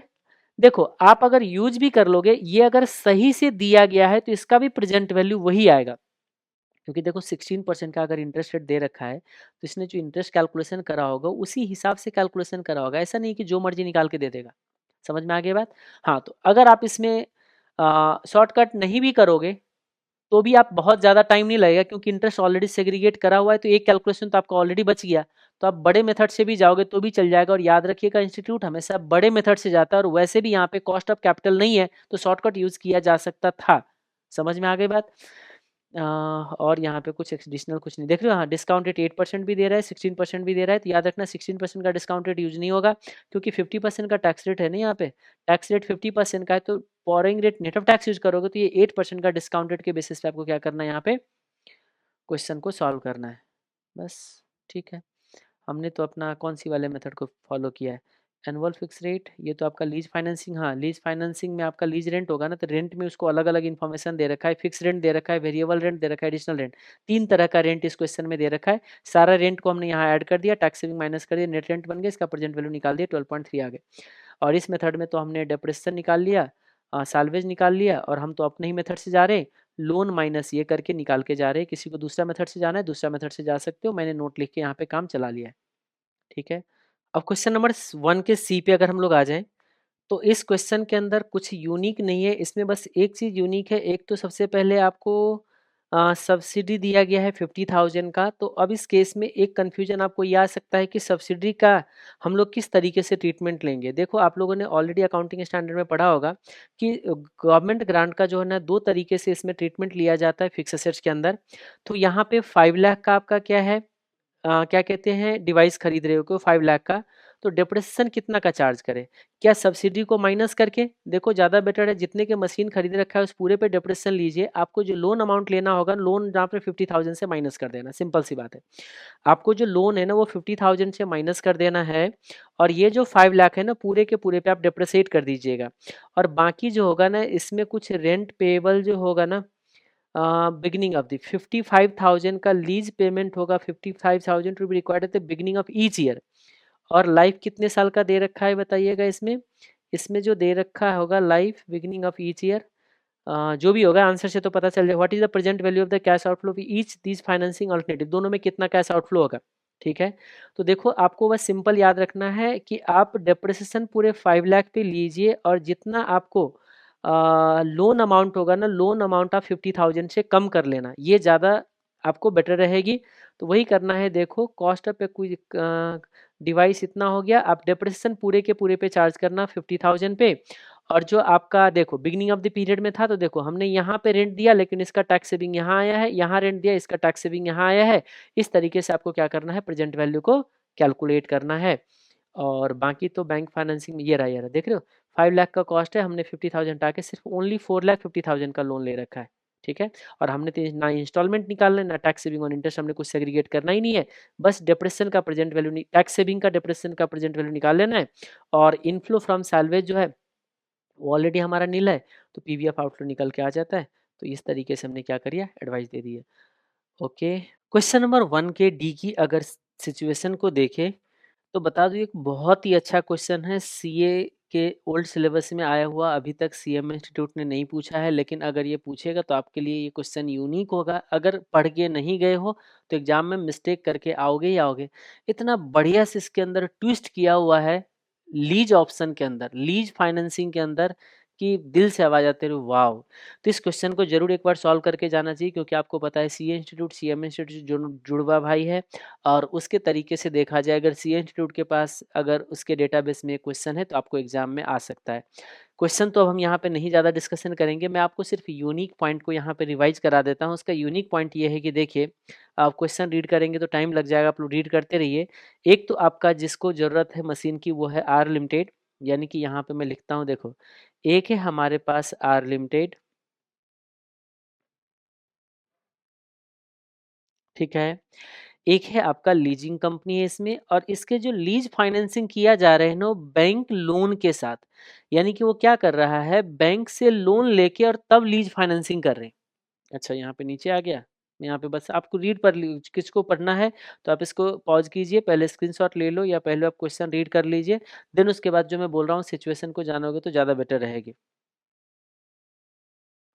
हाँ जी, आर लिमिटेड क्या करता है, बैंक से लोन लेता है, ध्यान से सुनते रहिए, मैं क्वेश्चन मुझे याद है तो मैं इसीलिए मैं नहीं रीड कर रहा हूँ। बैंक से लोन लेते हैं 5 लाख रुपीज, और क्या करता है, लीजिंग कंपनी को एज ए सिक्योरिटी डिपॉजिट दे देता है। ध्यान से सुनते रहिएगा, 5 लाख रुपीज का लोन लेता है, एज ए सिक्योरिटी डिपॉजिट इसको पेमेंट कर देता है 0 ईयर पे। और फिर क्या कहते हैं कि देखो ये जो हमने सिक्योरिटी डिपॉजिट दिया है ना, अब ये सिक्योरिटी डिपॉजिट तो वापस आता लीजिंग कंपनी से, तो वो क्या कहता है कि देखो आपको हम वापस करेंगे ओनली 3 लाख, इस 5 लाख में से हम आपको 3 लाख जो है वो वापस कर देंगे लाइफ के एंड में, आई थिंक 5 ईयर के एंड में ये हम आपको वापस कर देंगे। और जो 2 लाख बच गई वो आपका रेंट में एडजस्टमेंट हो गई, रेंट में एडजस्टमेंट हो गई, इसका मतलब आपको एक तरीके से देखा जाए तो यहाँ पे 2 लाख का खर्चा हो जाएगा रेंट में। और वो भी कहता है कि वो रेंट में कैसे एडजस्टमेंट करेंगे, तो इक्वली एडजस्टमेंट करना मंथली बेसिस पे। तो देखा जाए तो 2 लाख को 5 ईयर में अगर एडजस्टमेंट करेंगे तो 40,000 का रेंट हो गया आपके लिए। तो हम सिंपली कह सकते हैं कि जो बैलेंस रह गया वो आपके लिए 40,000 का क्या बन जाएगा, रेंट बन जाएगा एनुअली। ठीक है, ओके। और फिर क्या बोला गया है क्वेश्चन के अंदर कि ये जो आपने लोन लिया था ना, इसको आप जो रिपेमेंट करोगे वो आपको पेमेंट करना है, इक्वली प्रिंसिपल का पेमेंट करना है। तो इक्वली अगर पेमेंट करेंगे प्रिंसिपल का तो 1 लाख रुपीज होगा। फिर क्वेश्चन में क्या लैंग्वेज लिख के दिया है, चलो अब ये लैंग्वेज में पढ़ के देता हूं आपको, ध्यान से देखिए। Under buying option, loan repayment is in equal annual installment of principal amount, क्योंकि इसके अंदर भी लोन लेके दिया जा रहा है आपका। तो और which is equal to annual lease rent charges, ध्यान से देखिए कहते हैं कि लीज रेंट हमारा बनता है 1 लाख का, ये एक नया चीज आ गई फिर से। अब कहते कि देखो इसको जो पेमेंट करना था रेंट, रेंट जो आपको पे करना था 1 लाख रुपीज आपका बनता है। बोलोगे कैसे? उन्होंने खुद ही बोला है कि जितना का आपका ये रिपेमेंट बनता है ना, क्योंकि 5 लाख का लोन है और equal annual installment of principal करोगे तो 1 लाख का आपका इंस्टॉलमेंट होता है। तो जितना आपका ये इंस्टॉलमेंट बनता है उतने ही इक्वल टू आपका लीज रेंट है। ध्यान से सुनिएगा। और जिसमें से अगर लीज रेंट हमारा 1 लाख रुपीज एनुअली है, तो इसमें से तो आपको पता है 40,000 तो देना ही नहीं है। क्यों नहीं देना है? क्योंकि जो हमने सिक्योरिटी डिपॉजिट दिया था उसमें से एडजस्टमेंट हो जाएगी। इसका मतलब आपको पेमेंट कितना करना पड़ेगा बताइए? है 1 लाख का रेंट, लेकिन आपको ओनली 60,000 का एनुअल रेंट पे करना पड़ेगा। और उसके आगे भी कुछ लिख के दिया है, ये देखिए। However in the case of bank financing for lease option, ध्यान से देखिए, bank financing for lease option, यानी कि लीज ऑप्शन में भी बैंक फाइनेंसिंग किया जा रहा है। ध्यान से सुनिएगा, बहुत ही यूनिक क्वेश्चन है ये। कह रहे कि however in case of bank financing for lease option repayment of principal amount equals to lease rent is adjusted every year. अच्छा, ली क्योंकि आपको पता है लीज रेंट आप 60,000 पे कर रहे हो, क्योंकि पेमेंट तो करना था 1 लाख, लेकिन 1 लाख में से 40,000 तो हमारा पर मंथ कहाँ से एडजस्टमेंट हो गई? सिक्योरिटी डिपॉजिट से। तो पे करना ही नहीं पड़ेगा हमें, तो पेमेंट करना पड़ेगा ओनली 40,000। तो क्या बोल रहा है कि जो आपका ये जो पेमेंट है ना, ये पेमेंट उतना ही करना लीज रेंट को एडजस्टमेंट करने के बाद। इसका मतलब हम बैंक को भी ये नहीं पे कर रहे, हम बैंक को ये 1 लाख भी नहीं पे कर रहे, हम बैंक को सिर्फ 40,000 पे कर रहे हैं। यही आपका कंक्लूजन आ रही है कि हर साल 40,000 प्रिंसिपल का हम बैंक को पे कर रहे हैं और 60,000 हम एज ए रेंट पे कर रहे हैं, और लाइफ के एंड में 3 लाख रुपीज हमें यहाँ से रिसीव होगी। ठीक है, बाकी 40,000 तो ऑटोमेटिक एडजस्टमेंट हो गई। तो जो रेंट आप कंसीडर करोगे, वो रेंट आपको पूरा का पेमेंट कितना कर रहे हो वही कंसीडर करना। रेंट आप 60,000 पेमेंट करना, और ये इंस्टॉलमेंट को ये आपका 40,000 इधर चला गया। तो एक तरीके से जेब से जो एनुअली आपको पैसे निकल रहे हैं ना, वो 1 लाख ही निकल रहा है। 60,000 उधर जा रहा है, 40,000 इधर जा रहा है। यही पूरे के पूरे लैंग्वेज घुमा के कैलकुलेशन करने की कोशिश कर रहा है। अगर मैं एक बार इसको वेरीफाई भी कराऊं तो देखिए ऐसे ही आपको वेरिफिकेशन मिल जाएगा। ये तो ओपनिंग प्रिंसिपल, ये तो क्लोजिंग बैलेंस, ये तो इंटरेस्ट वाले पोर्शन के लिए था। फिर कुछ लोगों के दिमाग में आएगा इंटरेस्ट आपने क्यों अलग से कैलकुलेट करा, इंटरेस्ट अलग से क्यों कैलकुलेट करा? ये अगर देखोगे तो इसमें आई थिंक डिस्काउंट रेट आपको अलग से दे रखा है। ठीक है, इसकी वजह से आपका ऐसा हो रहा है। ये रहा ना डिस्काउंट रेट, जब स्पेसिफिकली दे दिया जाएगा 15%, तो आपको मैंने पहले ही बोल रखा है, अगर आपको स्पेसिफिकली डिस्काउंट रेट कुछ दे दिया जाए तो फिर शॉर्टकट आप यहाँ पे यूज नहीं कर सकते हो। इसीलिए जो 15%, क्योंकि बोरोविंग रेट देखो, बोरोविंग रेट भी आपका 15% था, 15% रेट ऑफ इंटरेस्ट था, और डिस्काउंट रेट भी कह रहे 15% यूज करो। तो बोलोगे सर बोरोइंग रेट ही तो यूज करवा रहे हैं, बोरोइंग रेट नहीं यूज करवा रहा है। हम जो यूज करते हैं borrowing rate net of tax use करते हैं, लेकिन यहाँ पे क्या कर रहा है? बोरोविंग रेट यूज करवा रहा है। इसका मतलब सिंपल सी बात क्या हो गया, ध्यान से देखिए, वो डिस्काउंट रेट नहीं है जिससे आपका शॉर्टकट यूज होता है, इसीलिए आपको पूरा का पूरा कैलकुलेशन करना पड़ेगा। और यही रीजन है कि देख रहे हो आप यहाँ पे पूरे के पूरे कैलकुलेशन किया है हमने, इंटरेस्ट निकाला है सेग्रीगेट करके, फिर इंटरेस्ट का टैक्स सेविंग निकाला है। अब उसके बाद हमें डेप्रेशन भी लेना पड़ेगा, फिर उसके बाद हमें सैलवेज भी लेना पड़ेगा, और इस तरीके से आउटफ्लो निकालेंगे कि इंस्टॉलमेंट इतना हो गया, इंटरेस्ट पे टैक्स सेविंग इतना हो गया, डिप्रेशन का टैक्स सेविंग इतना हो गया, सैलवेज इतना हो गया, आउटफ्लो इतना हो गया, पीवी फैक्टर 15% से पीवी ऑफ आउटफ्लो हो गया। ये था आपका बैंक फाइनेंसिंग का दर। लीज फाइनेंसिंग के केस में क्या होगा, बोरो एंड लीज के केस में क्या होगा, जो मैंने बोला था याद आ रहा होगा आपको, 60,000 का रेंट जा रहा था। तो देखना कहीं पे आपको सीधा यहाँ मिलेगा इंस्टॉलमेंट, वो इंटरेस्ट कैलकुलेशन हो रही है यहाँ, देखिए आप लीज रेंट का बात करो, देखो रेंट की बात करो, देखो 60,000 ही तो अल्टीमेटली पेमेंट हुआ ना। फिर कुछ लोगों के दिमाग में आएगा सर 40,000 जो डिडक्ट कर लिया क्या वो हमारा पेमेंट नहीं है?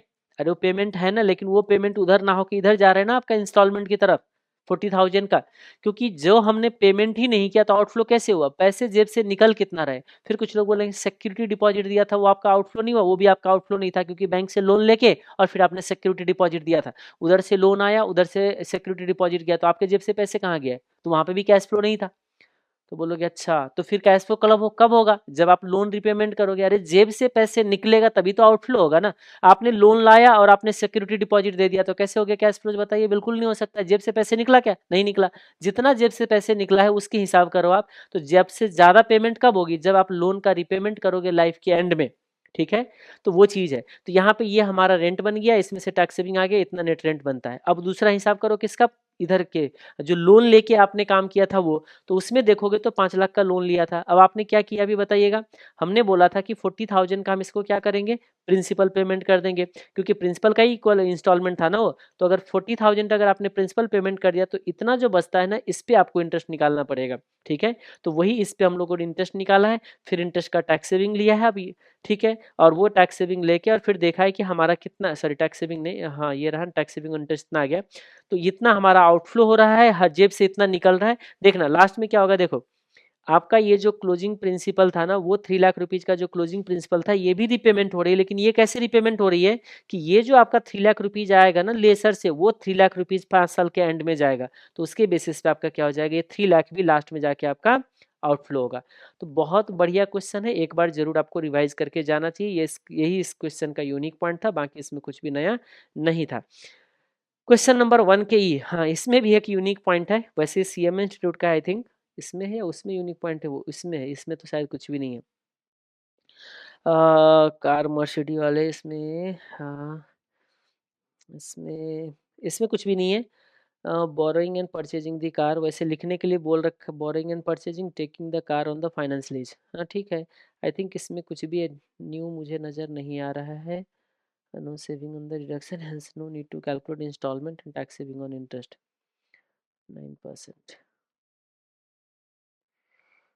मैंने यहाँ करने की कोशिश करा, देखो आप यहाँ कह रहे हैं कि before tax borrowing rate of companies this one, tax से पहले ये बोरोविंग रेट है और 35% का टैक्स रेट है। आप एक काम करिए, इसमें से 35% माइनस करके borrowing rate net of tax करना, कितना बन रहा है 13.8462 माइनस 35%, यार 9%, और देखो 9% का ही डिस्काउंट रेट यहाँ पे दिया गया है। तो इस केस में डिस्काउंट क्या कहते हैं हम लोग, शॉर्टकट यूज कर सकते हैं, तो शॉर्टकट यूज किया होगा। देखो बोरोविंग रेट आ गया, बोरोइंग का अमाउंट 40 लाख आ गया, हमने बोला borrowing rate net of tax is 9% is used as discounted, then PV of installment net of PV of tax saving on interest is equal to the loan amount. तो बस shortcut use कर लीजिए, इसमें कुछ भी यूनिक हमारे point mind मेरे हिसाब से इसमें नहीं था। हाँ एक चीज़ इसमें क्या था कि इंस्टीट्यूट ने जो है ना कैपिटल गेन टैक्स को इग्नोर किया हुआ है, सीएम इंस्टीट्यूट ने।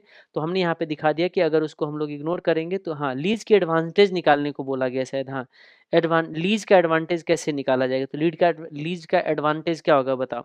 अगर हम बैंक लोन पे लेते तो कितना आउटफ्लो होता है, लीज पे लेते तो कितना आउटफ्लो होता है, लीज पे कम आउटफ्लो हो जाएगा, तो कितने का कम आउटफ्लो हो गया, जितना कम आउटफ्लो हो गया वही हमारे लिए क्या हो गया, एडवांटेज हो गया। Very simple. अब चलते हैं क्वेश्चन नंबर 1 के एफ में। हाँ इसमें यूनिक पॉइंट क्या है, थोड़ा ध्यान से सुनिएगा।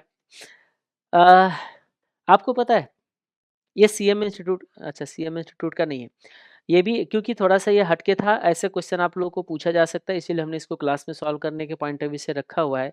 एक लाइन पढ़िएगा, देखिए क्या बोल रहे हैं। Company pays tax on the profit at an annual rate of 30% and all tax liabilities are paid 1 year in arrear।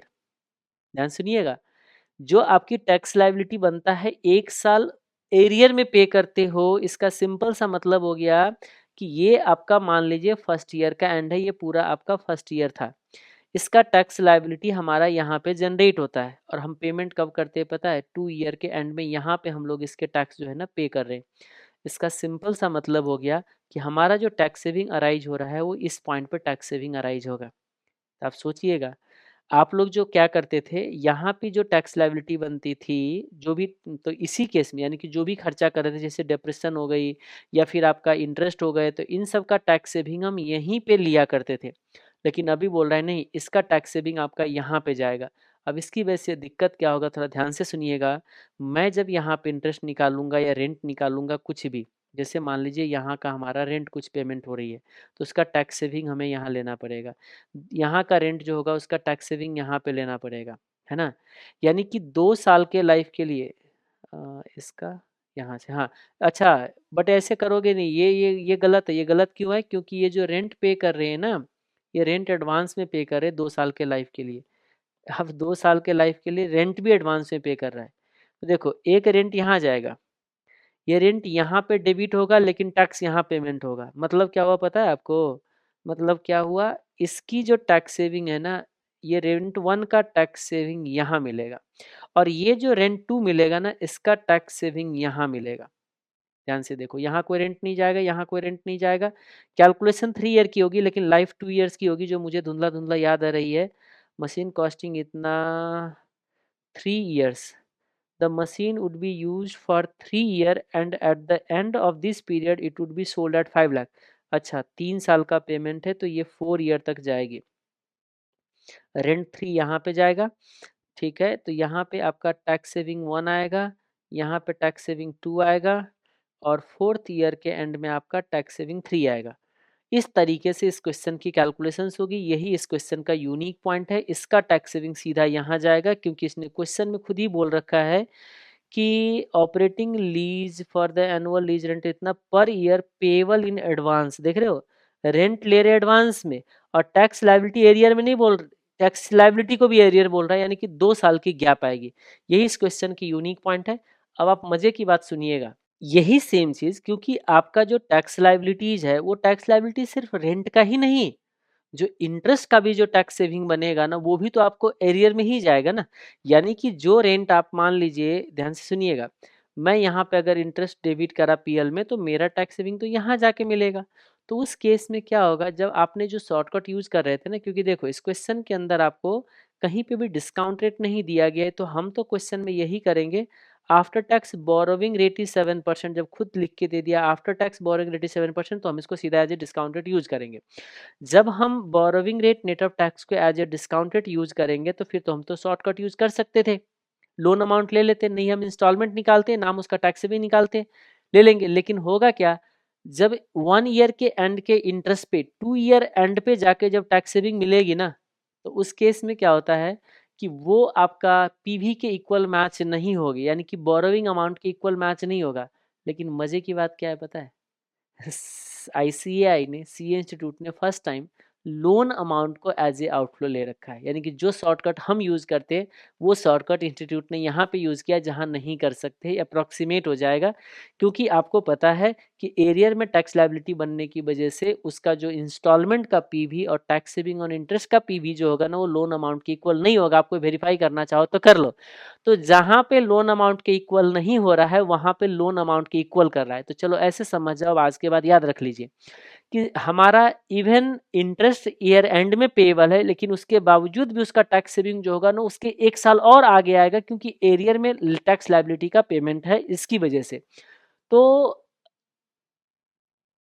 Tax liability arrear में पेमेंट होने के बावजूद भी हम क्या करेंगे, शॉर्टकट यूज कर देंगे, और वो शॉर्टकट क्योंकि आईसीआई से मैच होगा। देखो कंक्लूजन यह है, use shortcut in this case also, our answer will match with ICAI. यहाँ तो एग्जैक्टली मैच ही कर जाए, क्योंकि यहाँ पे सही मायने में लोन अमाउंट की इक्वल नहीं होगा, लेकिन इंस्टीट्यूट ने लोन अमाउंट लेके कैलकुलेशन कर रखा है। तो कितनी बड़ी अच्छी बात है, जो हमारा शॉर्टकट है ना, यहाँ पे यूज हो जाएगा।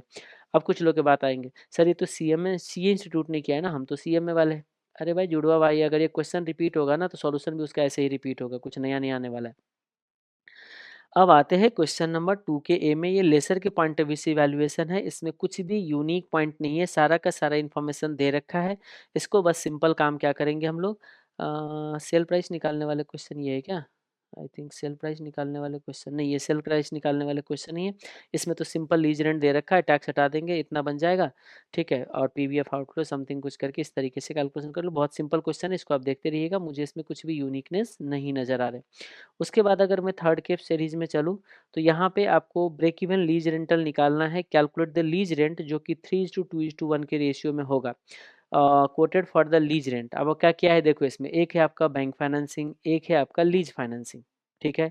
अब क्या हो रहा है, बैंक फाइनेंसिंग के अंदर कुछ आउटफ्लो आपने निकाल लिया, ठीक है, वो मान लीजिए आउटफ्लो एक्स अमाउंट है, तो हम क्या बोलेंगे कि देखो लीज फाइनेंस में क्या रेंट रखा जाए, क्या रेंट हम रखें, ताकि हमारा जो पीवी ऑफ आउटफ्लो होगा वो एग्जैक्टली बैंक के उसके जैसे हो जाएगा, तो एक्स अमाउंट के इक्वल हो जाएगा जो उधर आ रखा था। तो रेंट कितना होगा, तो आप उस केस में रेंट के लिए एक्स अज्यूम करके इस क्वेश्चन को सॉल्व कर सकते हो। और जब एक्स लोगे रेंट का, तो देखो ध्यान से, अगर हम रेंट पेमेंट करेंगे ना, तो इसमें जितना पेमेंट होगा उसका 2, मतलब 3:2:1। अगर एक्स अमाउंट 3x का रेंट अगर पहला साल दोगे, तो 2x का रेंट आपका होना चाहिए सेकेंड ईयर में, और 1x का रेंट होना चाहिए थर्ड ईयर में, और ये जो x रुपीज़ का जो रेंट है आपका, इसका जो प्रेजेंट वैल्यू निकालोगे वो आपका बैंक फाइनेंसिंग के आउटफ्लो के इक्वल होना चाहिए। तो इस तरीके से आपको इसको सॉल्व करना है, 3x/2x/1x करके इस तरीके से आप क्वेश्चन को सॉल्व कर सकते हो। यहाँ पे अगर देखोगे तो वही चीज़ हमने यहाँ पे किया है, 3x 2x और x करके अज्यूम करोगे, और यहाँ पे देखिए इक्वेशन टाइप का बनेगा कि इतना रेंट आया, इस पे इतने का टैक्स जाएगा, देख रहे हो, ये सब चीज़ जो होगा ना x में आपका कैलकुलेशन होगा, फिर उसमें टैक्स ऑन डेप्रेशन जो होगा ना, टैक्स सेविंग ऑन डेप्रेशन उसमें ऐड कर देना, तो ये आपका कैश इनफ्लो आ जाएगा x के टर्म में। और जब इसको डिस्काउंट करके जब प्रेजेंट वैल्यू में निकालोगे, तो ये जो x के टर्म में जितना प्रेजेंट वैल्यू आ रहा है वो आपका जितना आपने पैसे लगाया था उसके इक्वल हो जाएगा। तो वो आउटफ्लो आपका कितना था वो आपको पहले निकालना पड़ेगा उस लीज बैंक फाइनेंसिंग के अंदर। तो बैंक फाइनेंसिंग के अंदर उस तरीके से जो आपका निकल के आएगा वो आपका कैलकुलेशन करना पड़ेगा।